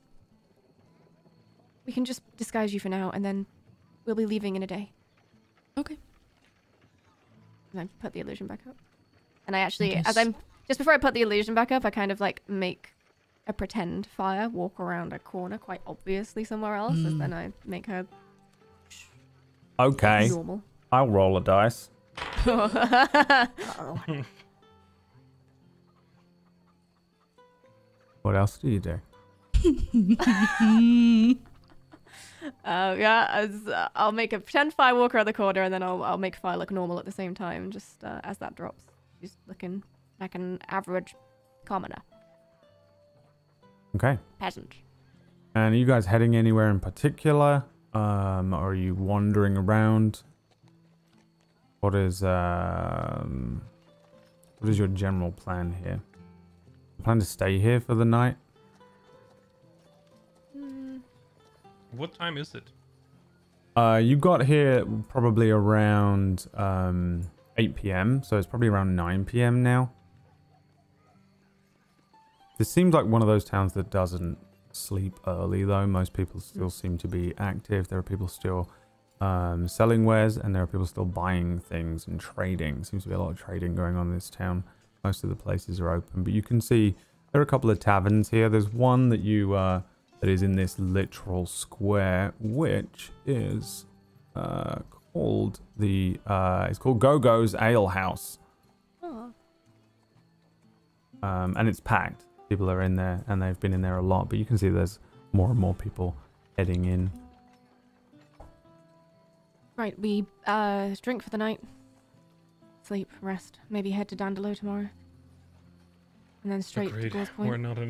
We're not in great shape to go out on the road, and besides that, we don't have a ride anymore if we want to hire a cart. Right. It'd be a long walk to Dandelo. Okay. We agreed to meet. What was his name? Ezra. Ezra. At the Slumbering Respite tonight. Get He's dinner. gonna buy us dinner, he said. Right? Right. Do you want to go get a drink? I for one could use a good meal. So yes, let's keep our Right. end of that bargain. Yeah, the Maybe we four just- of you begin heading towards the upper ward then, which is the sort of... The plateau is split into 3 sections. The whole thing kind of has an incline upwards and heads towards the very large squat castle that sits on the highest point of the plateau, but the second walled area, which has 3 enormous gates that are open all day. They simply would only ever be closed under some form of an attack. Allow you to pass to the upper ward, and it's very, very similar looking to the other section, but you do pass through a residential area for the first time since really being here. Just a thick set of multi-storied houses. For the most part, you just the hustle and bustle of the square that you were in with all the markets and stuff kind of dies down, but there's still people traveling up and down the roads, many of them with carts or pulling hand carts behind them with wares on them, but less people shouting at you to buy a plum or, you know, here's a thing that you definitely don't need, purchase it today, until you come to the upper ward, where there is another town square. There is a crowded area with lots of shoppers. There also seems to be like a few smaller crowds of people that are gathered around entertainment. There are two bards that are playing songs to a pretty decent crowd of people. They seem to be standing around eating food and drinking while they watch these bards out on the street. You pass by an area where there are guys playing dice in an alleyway, and there are a bunch of people betting and throwing coins at each other. But at the center of this secondary square in the upper ward, you can see the tavern, the Slumbering Respite, a much bigger looking thing than Go-Go's, and it looks more like an inn in the sense that it's longer, and it's got an upper floor that has multiple rows of windows with similar looking things, most likely bedrooms that you can stay in. Big open door covered in black ivy on one side of the building, with an archway over the doorway. It's a pretty nice looking tavern. Again, you've spent time in Cole and in Jairus, where the taverns were not very inviting. Cole's tavern has literal holes in it from grells and things, and this thing is pretty well made brick thing with a nice shingled roof and ivy and a well carved and new looking sign that says the Slumbering Respite, with a bed and a pint of ale carved onto a hanging sign. Again, busy looking thing, but I think we probably see you pass across this square through all of these crowds of people and head over towards that building, and it's probably a good time for us to go to a break as well, a little later than usual. And we're going to go to a short break here, ladies and gents. We will be back after a few minutes, and we'll see what the plan is for the rest of the evening and tomorrow before the crew head out. Multiple different options now. The options keep coming for you, huh? None of them are good. Yeah, welcome to the dark realm. This is a pretty difficult place to live, I said. It's a very difficult place to live.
Welcome back to part 2 of this episode. And I was just discussing with my wonderful players here that it is possible to purchase a lot of things in this town, as there is this is the place to go to buy things. If you want to buy things, you can assume that there is a lot of everything here. It's just a matter of finding it, such as wigs.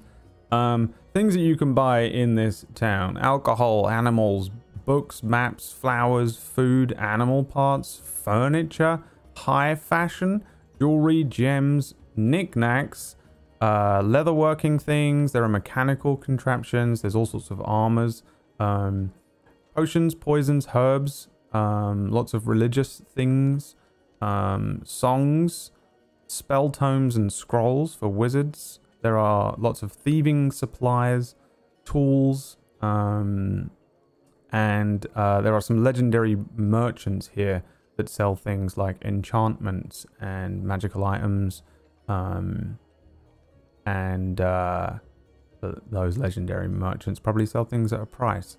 So if there was ever a time to purchase things, you can, if you want, assume that you can quick buy.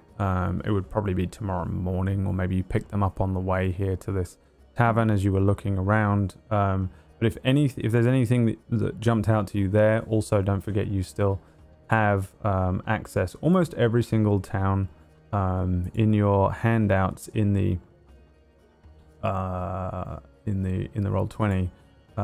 You have this thing with the adventuring items on it.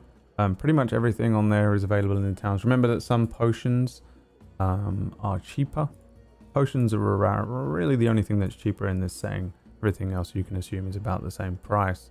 But anything that is off of a special merchant, such as off the list that I just listed off, and I know that was a general list, but if I list off every single possible thing in the town, then it's crazy.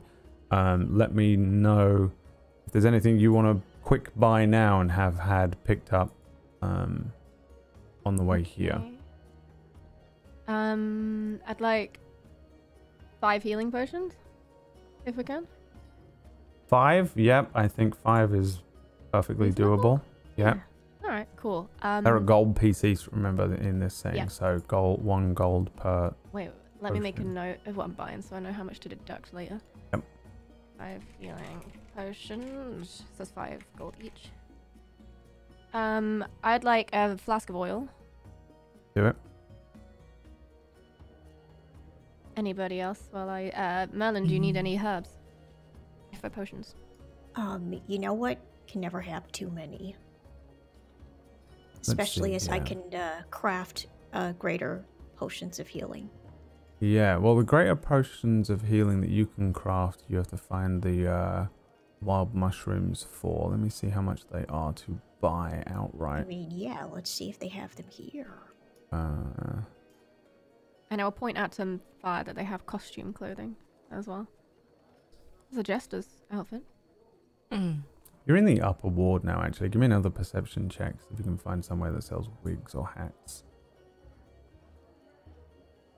17. 17. You actually find somewhere that sells a bunch of hats and a couple of wigs in there. Roll me a d20 to determine whether it's the type of wig you're looking for or not. Under a 10 will be... Me or... Either of you. I feel like you should. Let's go with you, Oh, yeah. no. Yeah. This is your luck. I don't want to be using. responsible for your taste. Bam! You can add... You walk in and whatever wig you want or need is right there. Oh my gosh. And it costs Hell 2 yeah. gold pieces. Wow. I can't believe it. It's so cool. That'll do. Now, the thing that you are looking for... Aha, here it is. Okay, these mushrooms are not cheap. This is a common item. So, per mushroom, it's 5 gold piece. The mushrooms that make the greater potions of healing for Murlin. And you can still mess up the creation of them because this is the raw ingredient. So if you want to purchase the mushrooms, which are those classic looking Amanita mushrooms, the red capped ones with the white dots on them like you see in cartoons all the time, This is what they're called. That is what you've been finding to create your healing potions, and it's Murlin's skill that allows them to be a potion of greater healing. But you can purchase those at 5 gold pieces per. Expensive. There's a lot of things here actually that you could make. You can make poisons. You can make truth serum. Well, actually, you can get the ingredients to make truth serum, potion of poison. You can find the ingredients to make oils, like an oil of sharpness, which will allow you to coat a slashing or piercing weapon with it, and for 1 hour the coated item is magical and has +3 bonus to attack and damage rolls. But you're looking at about 15 gold pieces to purchase the ingredients, and then Murlin has to not screw up the making of it. So it's a bit of a gamble for you if you want to make some of these potions. Give it a go. The ingredients. +3 is a really... Yeah, that's good. Who would use it? Fire, I assume, probably be the best person. He already has quite a lot of plus to their attack, but... Probably every little helps. Me, because I would be swinging it more than once. But I mean, that's something we could figure out in the moment. I think just having it with us, you know. I was just debating whether or not it's worth doing, but yeah, you're right. For 15 gold? Absolutely. Yeah, alright, we'll get that then.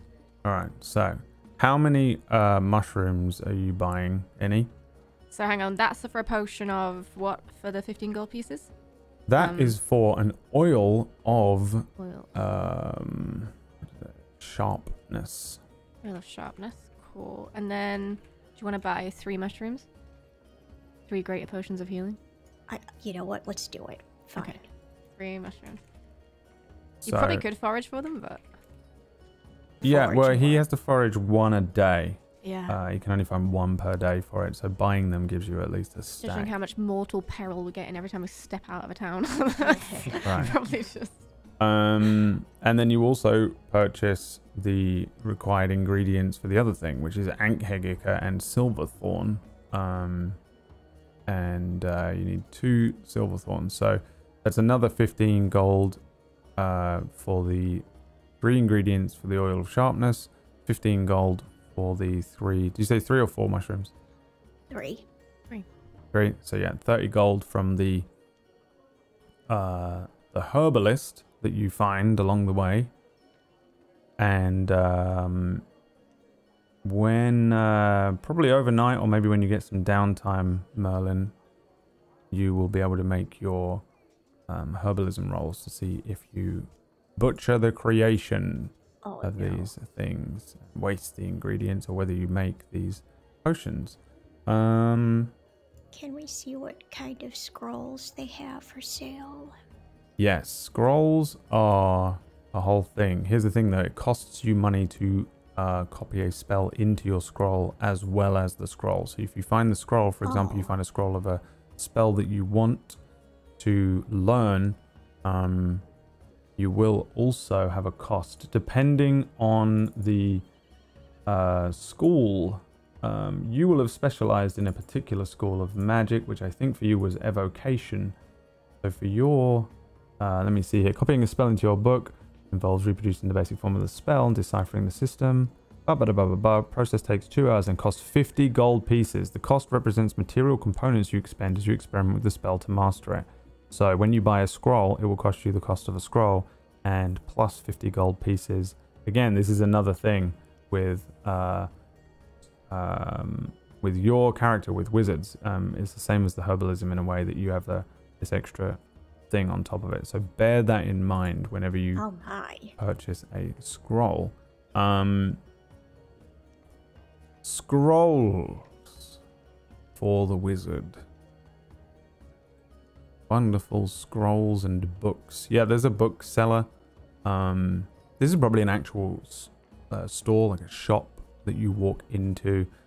buildings, and there are books piled up left and right, bookshelves all around you, bins with books in them, and a very large-eyed halfling in a nice outfit will appear, and maybe take you around, walking you through the varying books and things. There are blank spell books, there's parchment, there's ink, there are things that you can store paper in, all sorts of things like that in here.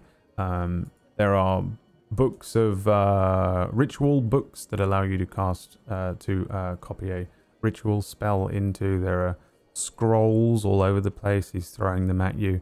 I guess really what this comes down to is if there's any spells off of the wizard spell list that stand out to you, and you are looking for. Oh. Are any spells that you wanted to learn, and then the cost of that scroll depends on that. Cantrips will not cost as much as first level spells and second level spells, and there's probably a scroll in here somewhere that was scribed into a golden plate that is a 9th level spell scroll. Also, for the record, anyone can buy a scroll and use it. You just need a proficiency in Arcana, and then you can read the spell off. But there's a chance that it will go wrong and the scroll will simply burn up. So if you have any sort of proficiency in Arcana, you can use spell scrolls. But a wizard copying the spell into his spellbook is a far more cost-effective. Is it only wizard spells? For him to be able to copy into his spellbook, yes. Evocation spells cost you like half, I think. Let me just... Evocation Savant. The money and time you spent to copy an evocation spell is half, so it's only 25 gold for an evocation spell. So, I will... I can't remember if you have the list still, but there is a list of spells. Yeah, you're being walked around, and he's pointing out all of these different scrolls. This is Chill Touch. This one will allow you to mend things that have broken, and this one will... You can spit poison at people, and then he finds another one that, oh, if you put your hands together, this will cause flames to spill out from your hands. It's very, very useful, but not in this shop. And he walks over to another one. Oh, this allows you to puppet things. Like a puppet. It'll make a good bit of coin on the street. This one will allow you to put people to sleep if you're very strong with it. This one casts lightning. You wouldn't have it. Things like that. Lightning. Do you have lightning bolt? Lightning bolt. Lightning bolt. Now let's see what level lightning bolt is. Isn't that a pretty high level spell? It's a 3rd level spell, yes. God damn. Can you cast 3rd level spells? I have no idea what you people can do anymore. I've given up. Yeah. Lightning bolt. Roll me a d20. See if he has a scroll of lightning bolt in stock. 17. 17. Yeah, he wanders off for a moment and finds a scroll, brings it back to you, and looks at it and jumps and runs away, coming back to bring you this scroll. He places it carefully down, reads through it. You can see that the script on this scroll was written by an elf of some kind. This is written in Elvish, the type of thing that you can understand. Nicely transcribed, easy for you to learn and copy into your book. And he pushes it forward and says, that'll be 250 gold pieces. I beg your pardon? 250 gold pieces. Why can't we haggle this down? Don't you think that's a little overpriced? Well, you have to understand that these are very hard to come by. You have to trade. Some high elf somewhere probably scribed this. It probably took them weeks to ensure that it was scribed correctly and made sure that then we have to find somebody to purchase it from. I understand there are lots of traders coming through, but scrolls are not very easy to come by. The paper itself is probably worth 200 of that gold. I jest, of course. So, yeah, well, how often is it that you get a wizard coming on by here buying your scrolls? Well, it's just about every day.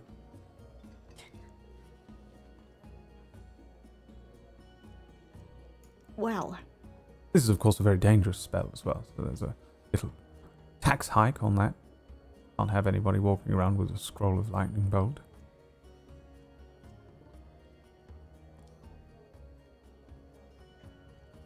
I, unfortunately, must, refrain from this purchase. It's a little way out of my budget, but thank you. Yes, we have some cheaper looking. Well, perhaps you'd be more interested in one of these scrolls. And he points to a bin of half-ripped, old-looking bits of paper. There's a fly buzzing round one of them. At the bottom, one of them is literally just absolutely so ancient that it's turning to dust before your eyes. Yes, these are a lot cheaper. The scrolls in here, perhaps, well, there absolutely is certainly not anything that would match a lightning bolt, of course, but maybe you'd be interested in a blade ward? The entire bin is probably filled with blade ward. Oh, I'm good, but thank you. That's mighty kind of you to offer. Yes. A blade ward. Look, oh look, lightning lure. Oh, that's all right. You know what? You can cast lightning with that. I'm sure, but none as It great. was written as by a dwarf, though, lightning. so. Oh, What's I that mean, supposed to I'm mean? not one to judge. Yeah, what's that supposed to mean? Big hands. Right. It means you can barely read it. That's what it means. Yeah. Still, it's lightning. You like lightning, don't you? I do very much, but Yes. Well, I it's- can't even make out half the words on it, but if you want it, I can sell it at a bargain price for you. and how much is a bargain price? for 50 you? gold pieces, my good friend. Okay, no, Out of town. I will have to pass. I will politely decline, and Murlin will start taking a few steps back. Well, it was a lovely browsing through your wares, but I got some friends waiting for me, so I will make my leave. Toodaloo. And Yes. Murlin just scurries off. Understand very well. Good day. Ding-a-ling-ling. The old bell goes over the door.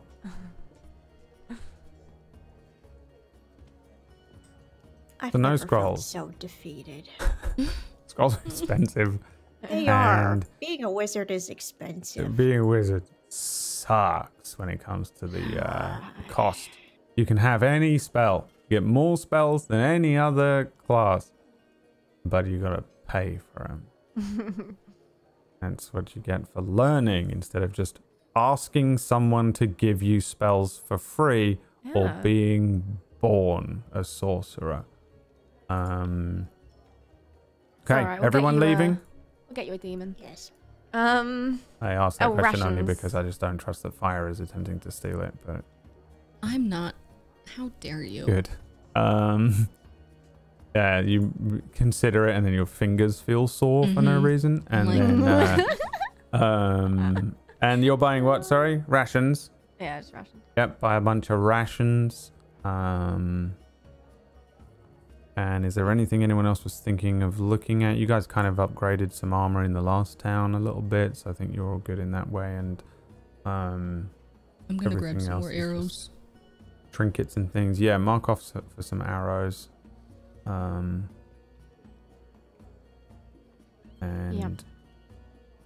How many are you getting? Just 20 or more?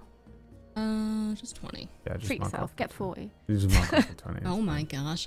We're not counting each individual arrow. The rule was that just every time you hit a Yeah. town, you spend a Yeah. little bit on some, and we assume that you have enough. Mm. Yeah. What would Merlin need to make an antitoxin potion? Antitoxin vial. Antitoxin. Let's see. He can do this. So that would be I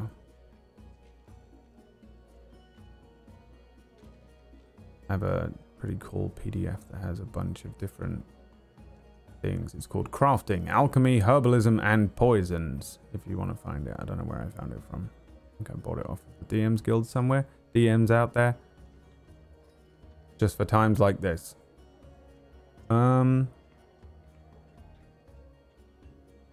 Aha. Need some berries. And, well, technically antitoxin.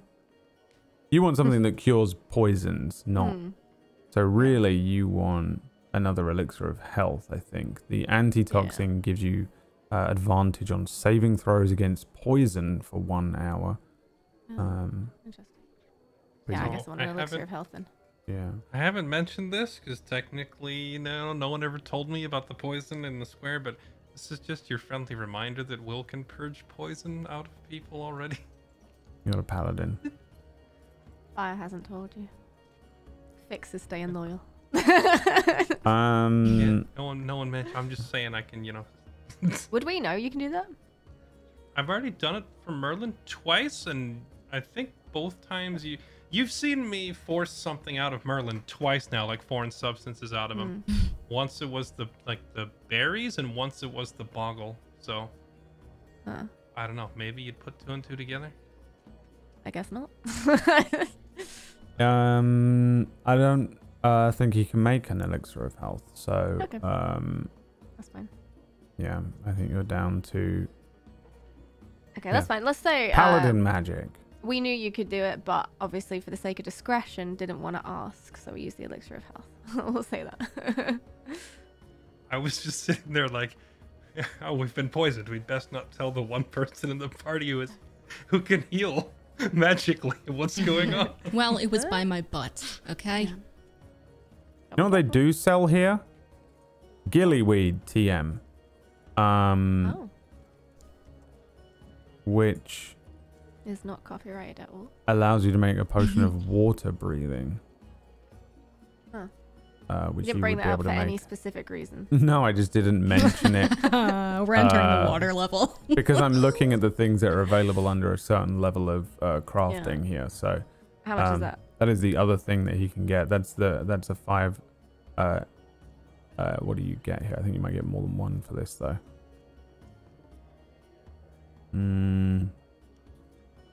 For 5 gold pieces, you get 2d4 leaves of it. And how long does that last underwater? Well, a potion of water breathing, I think, lets you breathe underwater for an hour. You basically become a fish as well. I think it lets you like swim and fight effectively if you needed to. So that's 5 gold piece for a 2d4 leaves, Yeah. and that's potentially an hour underwater per leaf. Okay. Yeah. I guess we'll buy some then. We'll buy 5 gold worth. Yes. So, Roll me a I 2d4, need- someone. Merlin, would you like to? What was that again? Yep, allows you to breathe underwater for an hour after you drink the potion. Roll me 2d4.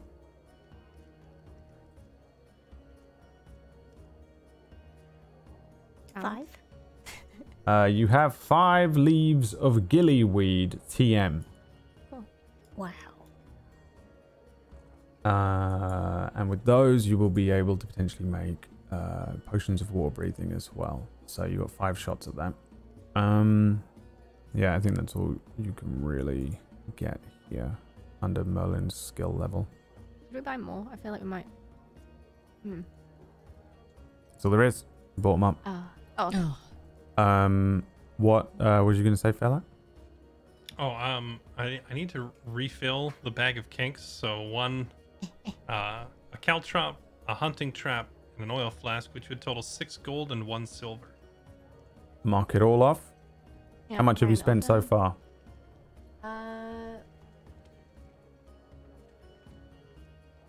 15, 30, 45, 51 gold. Damn.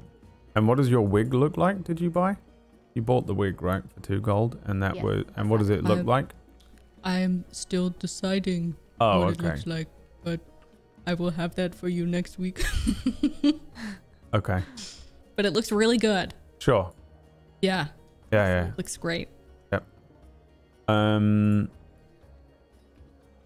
I'll roll a dice. No reason whatsoever. Okay, cool. Yeah, man, you guys, I think, kind of wandering through from the original marketplace up through the residential area back into this new square. There's all of these other, there are traders all over the place. There are people sat on carpets that are selling you some of these things. You walk past a couple of different herbalist stalls. You find a potion seller. You find the high fashion, high wear with the wigs, and the bookshop and scroll seller. Picking up the general things that you pick up over the course of maybe another hour, as it hits maybe around 10 p.m. when we finally catch up to where we left off for the break, where you had approached the tavern. Wow, that's my brain is functioning at 1000% today apparently. And yeah, I think you probably head in. I assume you just wander in. It is a relatively inviting looking place with a big hearth at the center. There's a massive collection of alcohol behind the bar. Pretty standard looking but clean and decent, well kept tavern. Lots of shelving with bits and pieces on. You can see some swords, arrows, and a few military things that represent Guardia hung on the walls, suggesting that this place is maybe one of the bars that the military frequent. You can see a handful of the guards sitting around with the purple sashes on. You can see a handful of the soldiers without the purple sashes that are more general soldiers in here. You can see quite a few tables with a bunch of burly looking men and women who might be off-duty soldiers and things like that. But there's plenty of townsfolk in here as well. As well as a few traders and travelers. You get the sense that there are some other people in here who probably remind you of Guinness, though there's no sign of Guinness himself. You're a little earlier than the time you had planned to meet with Ezra.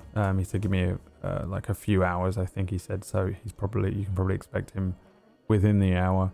But he doesn't seem to be here when you do head in.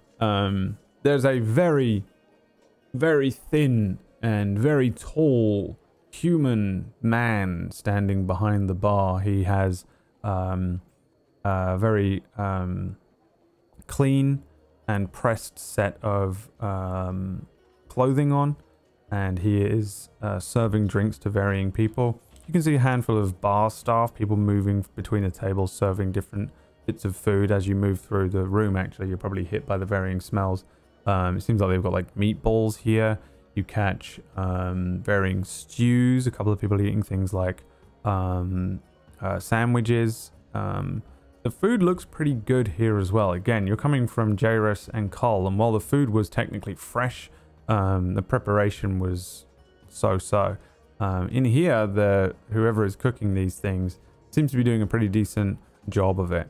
Most people drinking things like wine and cider instead of the basic ales and beers that you found in Jairus and Cull. They have some decent looking drinks here. Again, a massive array of different liquors behind the bar as well.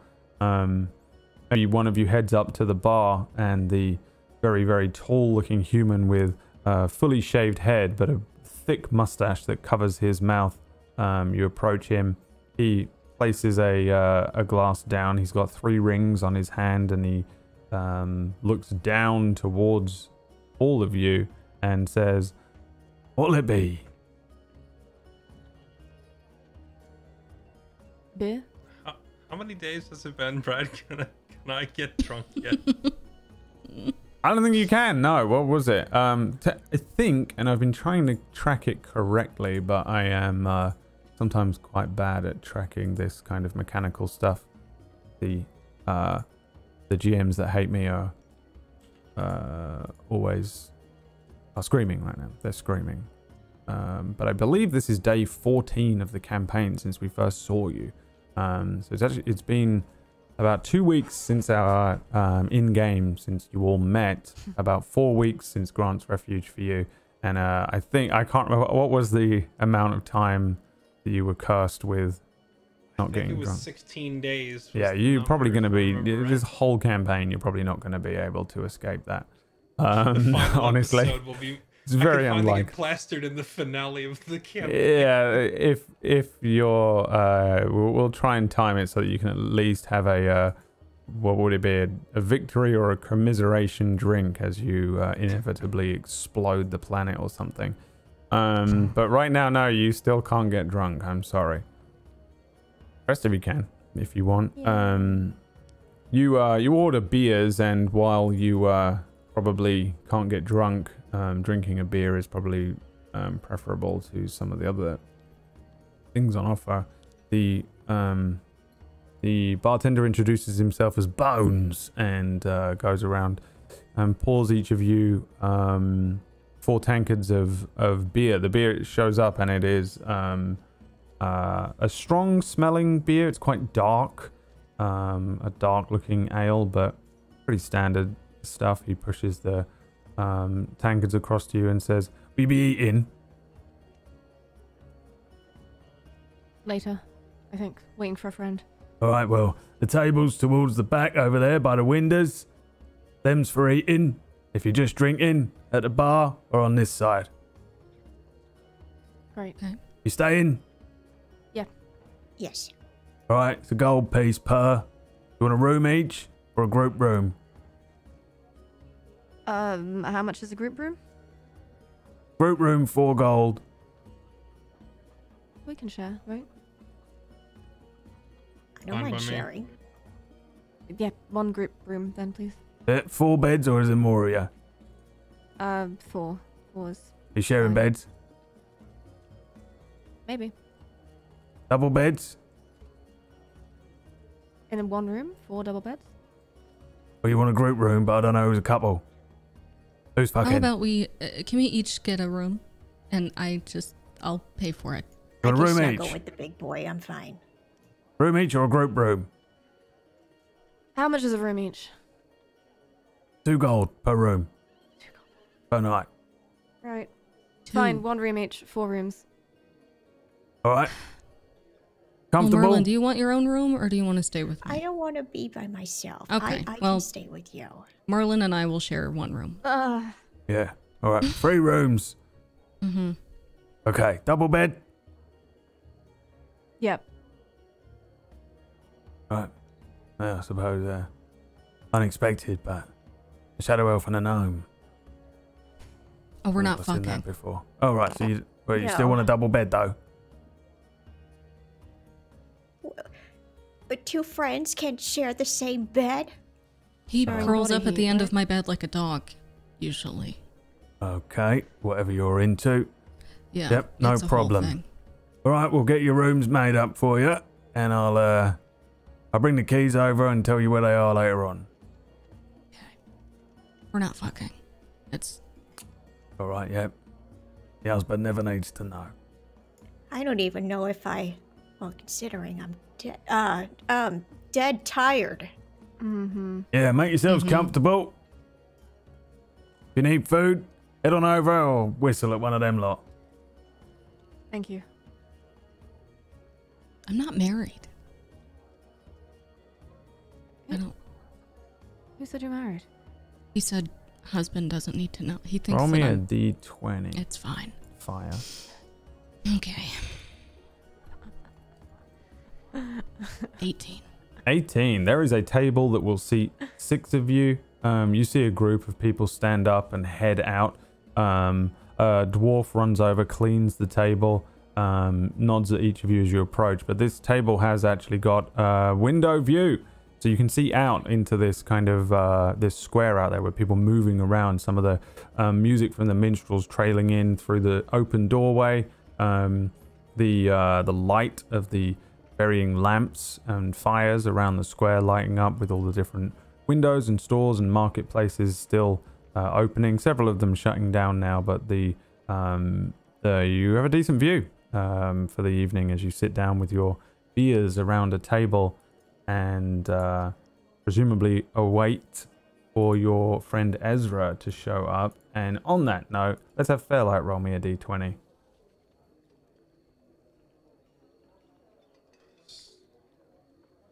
A 2. I Ezra. have rolled a 1, a 2, Yeah. and a 2 so far. At least this isn't the troll fight from last week. Yeah. An hour passes, an hour and a half. You're probably starting to get really hungry, and there's no sign of Ezra. He doesn't show up. Alright, I love free food as much as the next guy, but I don't feel like waiting for this guy anymore. Maybe we could Who's just gonna order pay? and he could pick up the tab. We can say it's on his tab. Yeah. I bet they know him. He lives here. That is true. Let's get the whole menu. Mm-hmm. His tab, he's not staying here. Why would he even have a tab? I don't know. Just go. Alright, try it. If it works, it works. Worth a try. Who's trying it? Me. Fire? I will try. Yeah. All right, Fire, you probably head up to the bar at some point, and the barman lets you know what there is available food-wise. Meatballs and stew with potatoes.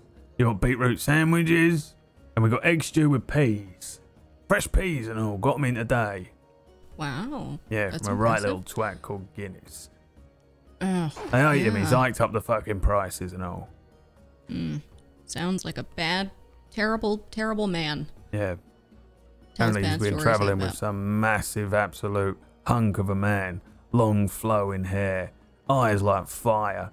Apparently he killed 17 trolls with just his hands, and then he pulled out the blade and started going at the ogres. Mm-hmm. Travels with a wizard and a witch, and no one else.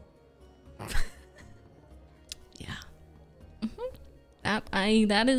I've heard the same thing. I think it's accurate. Don't want to risk it. So I paid the price. Fresh peas with the egg stew. Okay. Do you know a fella named Ezra? Roll me a d20.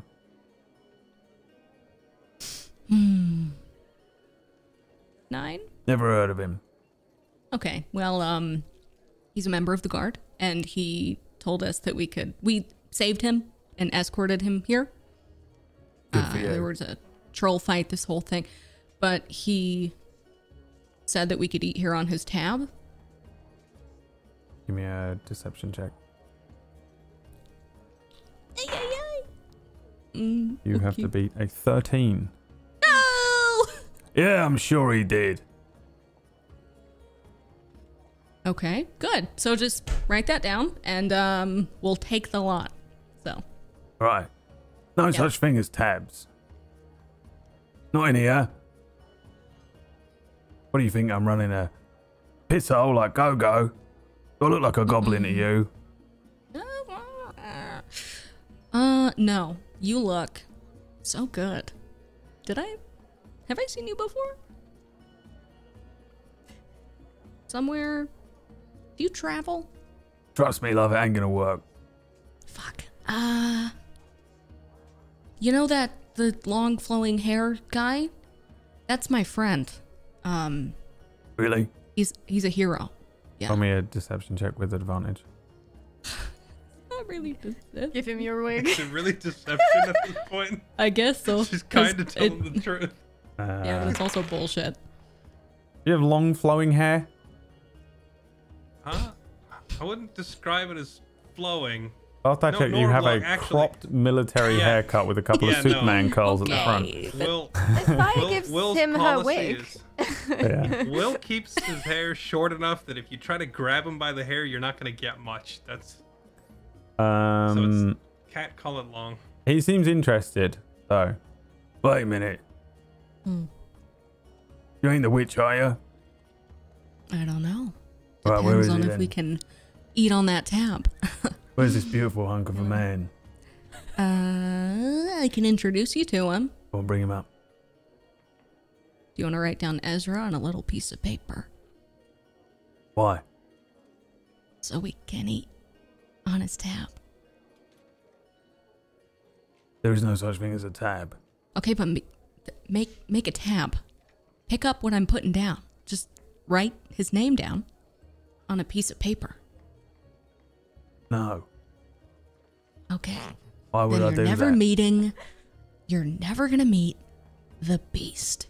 Why do they call him the Beast? Oh, you want to know, don't ya? I do Start want to to walk know. away. All right, I've written it down. Okay, that's what I thought. We'll take the lot. When you say the lot, you mean one of each? Or 4 of each? I don't know. You got 4 of each? Yeah. I'll take 4 of each. Yeah. 4 of each. Yeah. All right, but I want 1 date with the Beast. Guaranteed. And I put my hand out. He holds his hand up and says, fuck me over, and I'll send Nizola after you. Zol? What? You know who Nizola is, right? Remind me. How can you not know who Nizola is? What does that mean? You ain't one of the Silents. Hmm? Are you a... What? Right. You know, we're... The leader of the Silents. Yeah, I think we're called that for a reason. Right. Yeah, so maybe... Right, well, she's my best friend. Oh, okay. Do you want to introduce me? What? Huh? Fine. Holds his hand out. Okay. 1 date All right. with the leader. Wait, what? Yep. With You the already have your beast. hand out. I want a date with a Beast. I don't want a date with Nizola. No, I want a date with... I want a date with your friend, and you get a date with my friend. Oh, all right. Guaranteed. Okay. Okay. So you want to pay for the food then? Nope. I'll Oh. go get my friend. Bye. And I'm gonna go get Will. Okay. And I'm gonna say, Hey, Will. Yeah. Are we paying for our food or? Nope. Because I am very charismatic and charming, and people love me. You threatened him, didn't you? No, I did not. I've Only- seen your charm. You sure you didn't threaten him? Maybe with a good time is all. I mean, At your sure. expense. If that's how you want to pay your bills, go for it. Well, I think, just, he might say some things, and, it's really simple. So all we gotta do is like... Is it the story, the exaggerated stuff again? Yeah. Yeah, yeah. he heard about you, the beast and all that, and he wants to know what the beast is like between the sheets and all, so... Excuse Huh? me? Sheets. Oh, whoa, Yeah. what? What did you call them? No. Here's the thing. I've learned from you that it's important to be a man or woman of your word. Right? That's important. Right? To me, something And tells to me now, because we're friends. So I Now. guaranteed him a date with you, and it's important that I keep my word. Did and you so sell you Will's body for a bowl of stew? I'm sorry. 4 bowls of stew. It sounds you. to me. It sounds to me like you've become my pimp for 1 meal. Is this accurate? Well. You know, some Because people I can't- could maybe describe it in such a way. I got stew. Yeah, absolutely not. How much stew? Oh, yeah. That's not gonna work because I guaranteed it, and I even shook his hand. An and absolute made eye contact. shit ton of food suddenly shows up at the table. You get 4 big bowls of meatballs and stew with potatoes, 4 beetroot sandwiches with rice on the side. That's pretty rare and good. An egg stew with fresh peas. They also deliver Fresh. 2 bottles of wine. Mm-hmm. A red and a white. Wow. I'd say it's worth it. That I'd is say it's worth it. Will's worth insane, quite by a the lot, way. then. Will Nice you job, go on Will. a date with the guy? Yeah, you will. You will. Absolutely Get not. it? You No, will. Yeah. keeping my word see what you it's did not the there. same as me keeping your word. There's a difference. You have to keep my word. It's a I mean, if thing. you not don't how want this to works. eat, then Well, I made it a thing now. That's how it works now. I'm still learning, you know? You can't let this all go to waste. It will upset me considering I can't eat any of this anymore. Yeah. Do you want Murlin to cry really loudly I will and make do a it. scene? I will throw a Can you tantrum. even cry currently? Do you want a tantrum? Are you going to throw a tantrum, Fire? No, but Murlin will. And if I that doesn't can't. work, maybe I will. That would be kind of funny. Proceed. You think that would be fun? You're not supposed to get a laugh out of it. Do you want to start? Do you want to cry like a baby? I don't know. Kick your feet. Kick your if you feet around. cause a scene, we're gonna get kicked out. Just Well, you gotta do this. I'm not reluctant in any Why? way to throw we a can tantrum. Pay, we could buy our own meals. There's no I've need to resort. guaranteed Could we? it. Do you know what a guarantee is? I did a There's no handshake need with to the resort- guy. There is no I need shook to his hand. resort to- A deal's I been made eye done. contact. There is no need to resort to this when we could simply buy our food the normal way. Yeah, but I did a good thing. I did a handshake deal with the man, and I did a guarantee. A good thing by whose definition? By his, he gets a night with the beast. You haven't had I mean, we've been out for how long, and you haven't had a night alone with a lovely, sensual, sexy, funny, smart. Oh, look into his eyes. It is, swirling. And I mean, Water. he owns his Stop, own stop, restaurant here as stop. well. It's great. Stop. And he didn't smell that bad. It's pretty good. Stop it. No.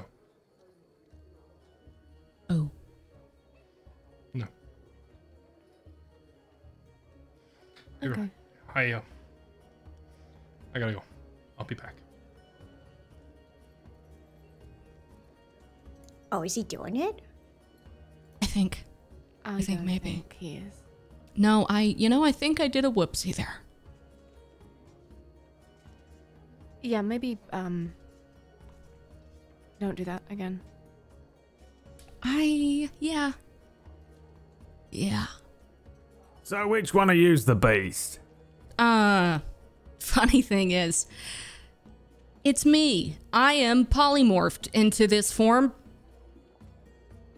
I'll cast illusion and make Fire look like this giant, With attractive, long flowing hair. long flowing hair man with big muscles and stuff. I do a spin. Just kidding, it's me. Like, It's- concentrating intently, trying to like keep this illusion going. I am the beast. That is the beast. All right, I saw you cast that spell, by the way. That'll be 25 gold pieces then for the Do dinner. I still get a date with your friend? What spell? Do I still get a date with... We haven't eaten anything yet. I We will haven't touched absolutely it. introduce you to my friend. We haven't touched the food yet. Can we get a discount? Unfortunately, you have paid for the food with lies. Listen, it wasn't a lie. Well, This isn't the beast, but we are traveling with the beast. But he's not available right now, so he just stepped out. does anybody mind if we smash cut to you guys being kicked out of the bar? And the three of you are slung out of the bar, thrown out into the street of the town there.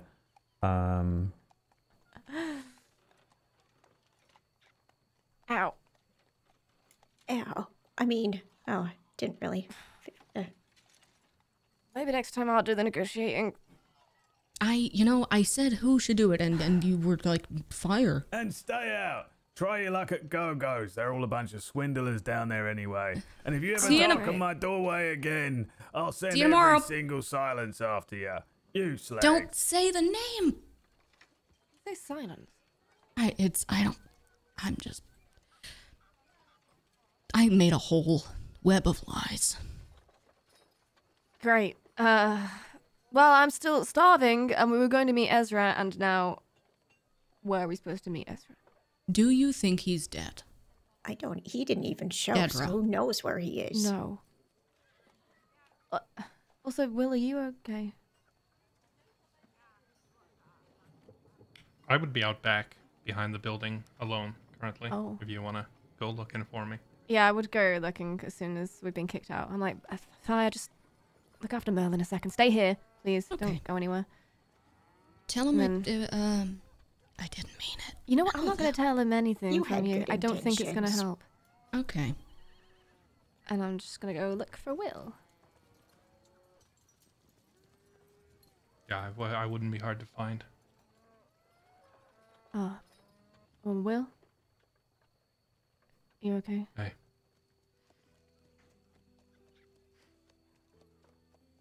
Not really.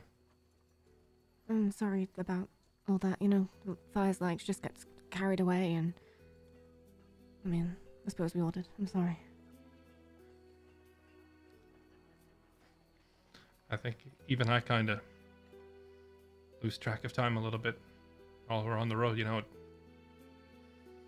feels like it's been a lot longer than it really has been. It's only been, what, 2 weeks? Just barely? Yeah. Right. And, I mean, the proximity can't be helping things right now.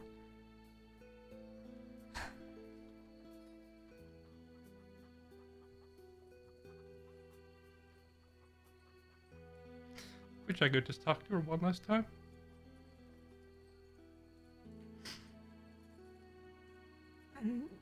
If you could, what would you say?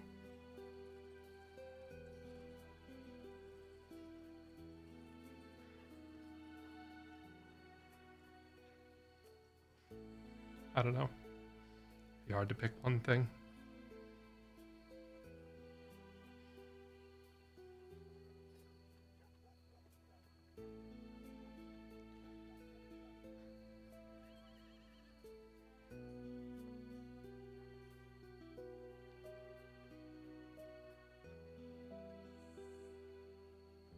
You know, it probably ends up sounding kind of cliche, but wish I could have told her I loved her one last time. There was a lot going on.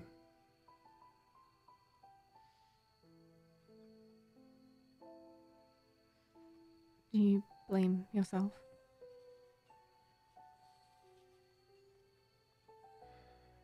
You shouldn't, but I know it doesn't work that way. It really doesn't. You know, I could sit here and talk about how many of them there were, and we were ambushed, unarmed. There was no winning that fight. But is it my fault?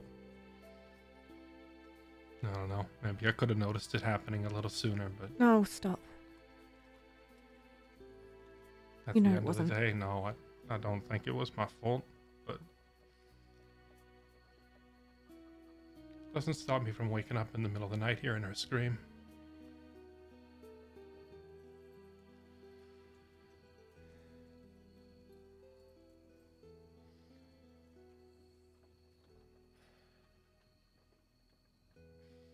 All this traveling and fighting, killing, spilling blood, it's taken my mind off it a little bit. Maybe not, maybe that's not for the best, but at the very least, keeping us, you, me, the other two, keeping us alive has been... it's given me a sense of purpose over the past 2 weeks since I lost my last one. Helped me take my mind off things, and then stuff she was saying tonight, it was kind of just dragged it all back to the front of my mind again. It's hard to put it out. Yeah. I don't know what you're going through right now, but I know what you mean. And I'm sorry.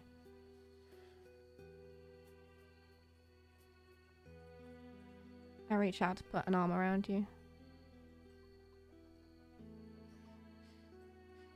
Then kind of give you like a tight one-armed hug.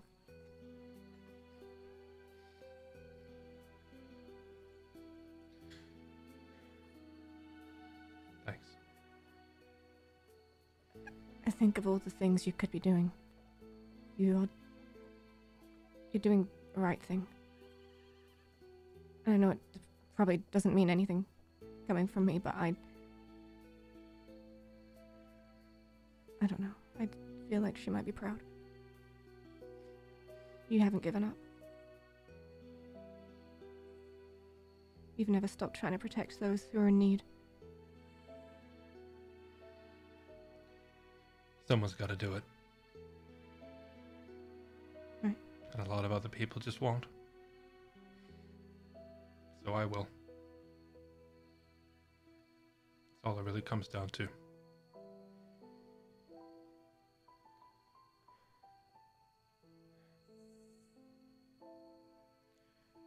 I know she didn't mean nothing by it. I feel like maybe she loses track of my position sometimes.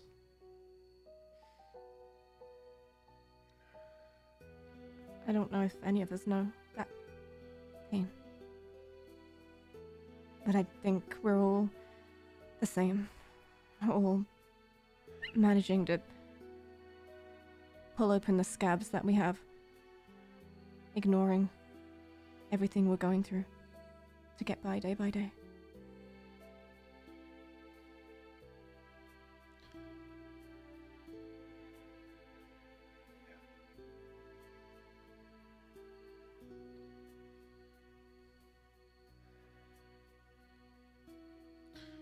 I'll be alright in time. I guess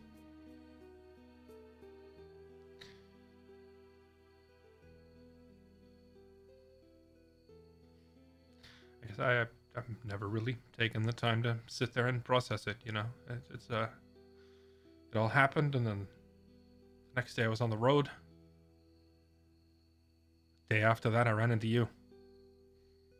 And then it's just been crossing swords ever since, running halfway around the continent. There's been no time to stop and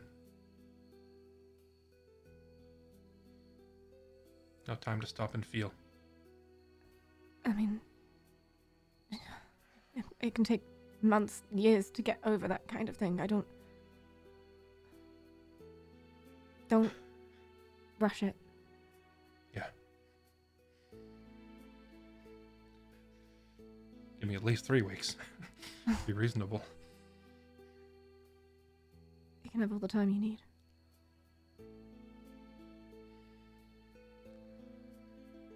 And just keep channeling that pain into doing what we're doing. I'll take all the time I need after I catch up with Darrow and Orius.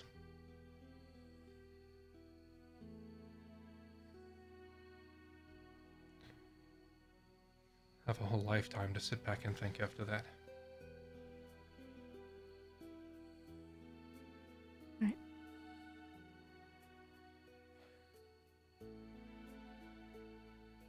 You ever thought about, writing down the memories you have? That's what I do. It helps me when I'm, feeling out of control, feeling lost. I have. But a lot of those writings, they're not on me anymore. I collected a lot of my thoughts in letters. I mean, sometimes it's not even having them that helps, it's just writing it down, I find. Yeah, I'd say it helped. I've sent 3 letters now.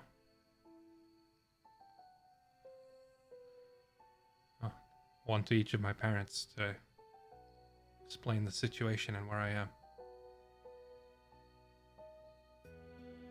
And I had to send one to her dad.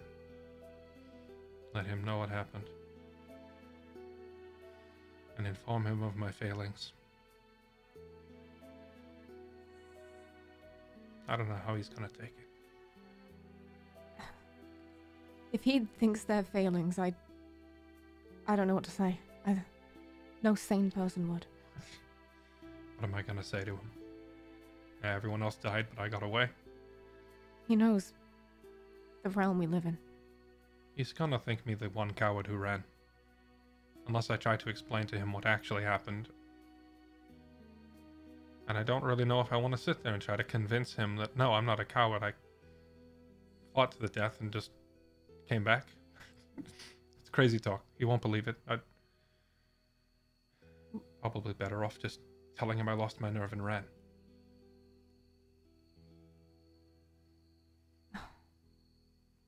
Surely you'd rather he think you're a madman and you tell him the truth Maybe. than believe a lie. Yeah. I don't know. Honestly, if I tell him I lost my nerve and ran, he might think me a liar then too. He knows my personality pretty well. I think he knows that wouldn't happen. Well, we can cross that bridge when we come to it. Well, that's the thing. We may come to that bridge fairly quickly. He's in Gerfreda, and we're heading that way. And I feel like I need to stop and see him in person. So that's gonna be fun. Yeah, I mean, but I think there's plenty of evidence to show you're not running away. And who knows, perhaps Guinness's stories would have traveled to Gefreda by that point. Maybe, I don't know. Vega is, while we're there, if you meet him, depending on circumstances, if it ends up that we all talk for whatever reason, you'll see. He's unnerving. Never met anyone quite like him. He looks right through you. I was in the army fix. I've had large angry men screaming in my face. I've been woken up at all hours of day and night. I've had to fight for my life. I've had men trying to kill me. Lots of it. You learn to tune it out. You become numb to it. You just keep putting one foot in front of the other. I've had people try to rattle me over and over and over. Vega's the only one I've ever met that genuinely intimidates me in a way that I can't explain. Just don't ever try to lie to him. Oh, we'll keep far away from him then. Yes, please. For her own good. I mean... So, yeah, I'm gonna have to try to explain to him what happened. That's not... I don't even... That's gonna... I don't know what I'm gonna do. Well, luckily we have a few days to figure that out. And we will. I guess an angry father in the long term, the grand scheme of things, is kind of a minor problem compared to the fate of the realm and monsters and demon princes and all that, but frankly none of that really scares me as much as he does. Right. Of course. I suppose it's far closer to home. Maybe it's really true. The girlfriend's dad is always the scariest man on earth, no matter what. Right, is that a saying? My dad said. I suppose we'll find out. We got kicked out. Why? He wanted to meet the beast, and well, he didn't take too kindly to us pretending fire was the beast. It was a good try. I guess he saw straight through the illusion. I don't seem to have much luck with that lately. You know, everyone's seeing straight through. They do look real, right? They do. They look real when they're on their own, but when you try to wrap them around someone, I mean, maybe it's just me. Maybe I'm biased because I know you're making an illusion, so I kind of paying a lot of it. I'll work on it, I guess. Yeah, it's hard. A lot to account for. Yeah. Anyway, we've left Fire and Murlin alone for a while, and... Have they burnt down the town yet? You know, I don't want to risk it any longer. I don't smell smoke. No. I don't hear screaming, but that doesn't necessarily mean anything, so... You feeling alright?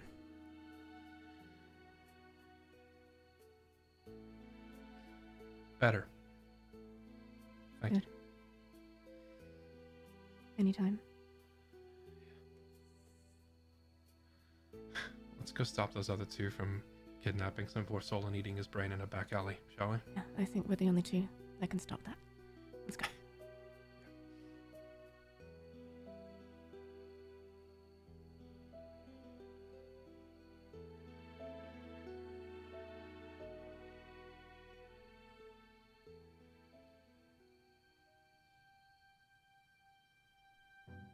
And that is where we'll end our session for the day. For the record, you cast Minor Illusion right in front of him. He walked over to the table. Fire was sat there. You was sat But there. I did a spin. Murlin was sat there. And then you went, Hoodagaba. And then she turned into someone else. And he went, I saw you cast that spell. So I don't know if it's necessarily to look bad. It's just that it was No, that's insanely just obvious. Fix being like, oh, the last illusion I tried failed, and then so did this one. Is it me? Yeah. It's irrational. Yeah. All right. Send me the list of things that you purchased, which pertain mostly to the ingredients, please, Leah. And we're gonna do a bunch of shout outs here. People can come and find, so people can find where you all stream during the week. We'll be back next week with another episode. We'll see what you guys do for the remainder of this evening. I'm guessing you need to find somewhere to sleep and then come up with a plan and probably head off to Dandalo, the desert city at the center of the realm. But until then, shout outs for everyone. Let's start with Disby. Oh, hi. I'm DisbyRx. I played Murlin for you today. You can find me here, Twitch and Twitter. I play video games. Thanks for tuning in, everybody. What a great episode. I really enjoyed the roleplay between Leia and Fairlight tonight. Really, really good stuff. Great roleplay all around. A lot of good things throughout, I think. Lots of little reveals and moments, and everyone kind of had a couple of points that they that I'm sure will be discussed at some point, perhaps tomorrow, maybe. Leah, what about you? What are you doing in the week? Maybe. Who knows? That was the quintessential Mistlight episode. I felt like just needed a bit of combat, but it had a bit of everything: a bit of mystery, a bit of fear, a bit of Orius, a bit of feels. There was a lot going on, yeah. A bit of random chaos. If we count the dart at the beginning as combat, it has everything. Yeah, that's true. Yep, hello, I'm Leah. You can find me at twitch.tv/Leah, where I'm actually in between games at the moment, so I just finished Metal Gear Rising Revengeance, and tomorrow I'm playing Phasmophobia with some people. I don't know who. Me, she means me. I'm playing it as well. I'll be there. So there might be an After Dusk tomorrow. I guess it depends when we finish playing Phasmophobia. Yeah. We shall find out. Good point, actually, yeah. But there will be one maybe next week. Yes, there should be. Sorry, I'm next week I'll be from a different location because I'll be away. So I don't know if there'll be an After Dark next week. But it's gonna be me, you, and PB talking about Mistlight all evening, and Maya is gonna be there like, well, it's Mistlight. I'm a third wheel. I don't watch that because Let's I'm talk in about Spellwind. I'm in another show. All right. Well, wait, what game are you playing next? I just started Guardians of the Galaxy, but I don't know. It's a mystery. Variety streaming. Yay. Yeah, always. Someone else who does variety streaming. Where can people find you, Jesse? You can find me over at twitch.tv/Fairlight_Excalibur. I play Will the Sad Boy today for you, who is being literally taunted that he hasn't gotten laid in a while, 2 weeks after he's become a widower, by the least sensitive elf in history. Had a lot of fun with today's session. You can find me playing Far Cry 6, doing my traditional go through the shooter game without any guns, because why not? and a whole lot of New World. Pimped out for dinner. Yes, We've all been there. I am. We've all been there. It's fine. You feel bad? Man's gotta eat. Fire? I can't tell if fire would feel bad. No. Fire would feel bad. Okay. The thing that people like, I feel like people glaze over is that fire is like the equivalent of like a fucking kid who is going away for college for the first time and came from a very sheltered home and is like, she was like, oh, I'm really tough and I don't talk to anybody. And now she's like, oh, I kind of trust these people. Maybe I can fuck around and have fun with these people. And then this happens. And she's like, uh-oh. Whoopsie. I fucked around and found out. Yeah. So yeah. Not a good idea to pimp out someone for dinner. If he came back to her, the first thing Fire was going to say was, oh, I guess he wasn't your type. Okay. Well, I'm glad that we hold it there then, and we're going to jump forward in time at least 10 minutes so that we didn't see any of that awkward exchange next week. Yeah. She feels bad, but doesn't know what to do about it. Imagine the awkward exchange. That's your homework, viewers. Imagine the 10 minutes of awkward exchange and then silent walking as they try and find somewhere else to sleep. My bad. And then we'll tune in after that next time. You streaming this week or anything? What's going on? You doing any streams? Nope. You did a little secret stream? What about secret streams? One secret stream in the week. Do you want me to do a secret stream in the week, Brad? One secret stream will happen on the Brutal Bride channel at some point in the week. You have to follow to find out. Tomorrow at 11. The Queen retains her crown. It's gonna be a 3-hour breakdown of how horrific Fire feels. I'm just gonna cry the whole time. Yeah, it's just you crying. That's the secret stream, is you crying for 3 hours and everyone's gonna regret being excited about the secret stream. Maybe a secret stream. Follow all of these people. Some of them will do secret streams and some of them won't. Fine. You can follow me if you'd like to as well. I'm starting Visage tomorrow. Oh, yes. Which I really, I played a little bit of it before and it shit me up. Scary games don't get me too hard, but when they, that's a phrase that you can Visages. cut. Scary games get me so Clip hard. that. No, they don't make me jump too much, but like when they do scare me, they scare me pretty crazy. And that one, I don't know what it is, man. It's like there's nothing in it. It's like just the lights go out and I'm like, I'm done. I'm out. Get me out of this game right now. And then we're doing Phasmophobia after that. It'll be me, Leah, PB, and Maya, I believe. So if you're a table story boy, then tune in for that on one of our channels at some point tomorrow night. Other than that, please go and follow all of these people. Throw them some Twitch primes and subs and bits for the fantastic work they do here. And we will be back tomorrow night for Rime of the Frost Maiden. Sundays is Leech, Vampire the Masquerade. Tuesdays, Witchcraft and Wizardry. I don't know if that's on its hiatus yet, but find out on Tuesday. Wednesdays, Spellwind, D&D, and we'll see you next Thursday for more of Mistlight. Thanks again for tuning in, everybody, and see you next time. Bye. Bye. Hope you enjoyed your stay.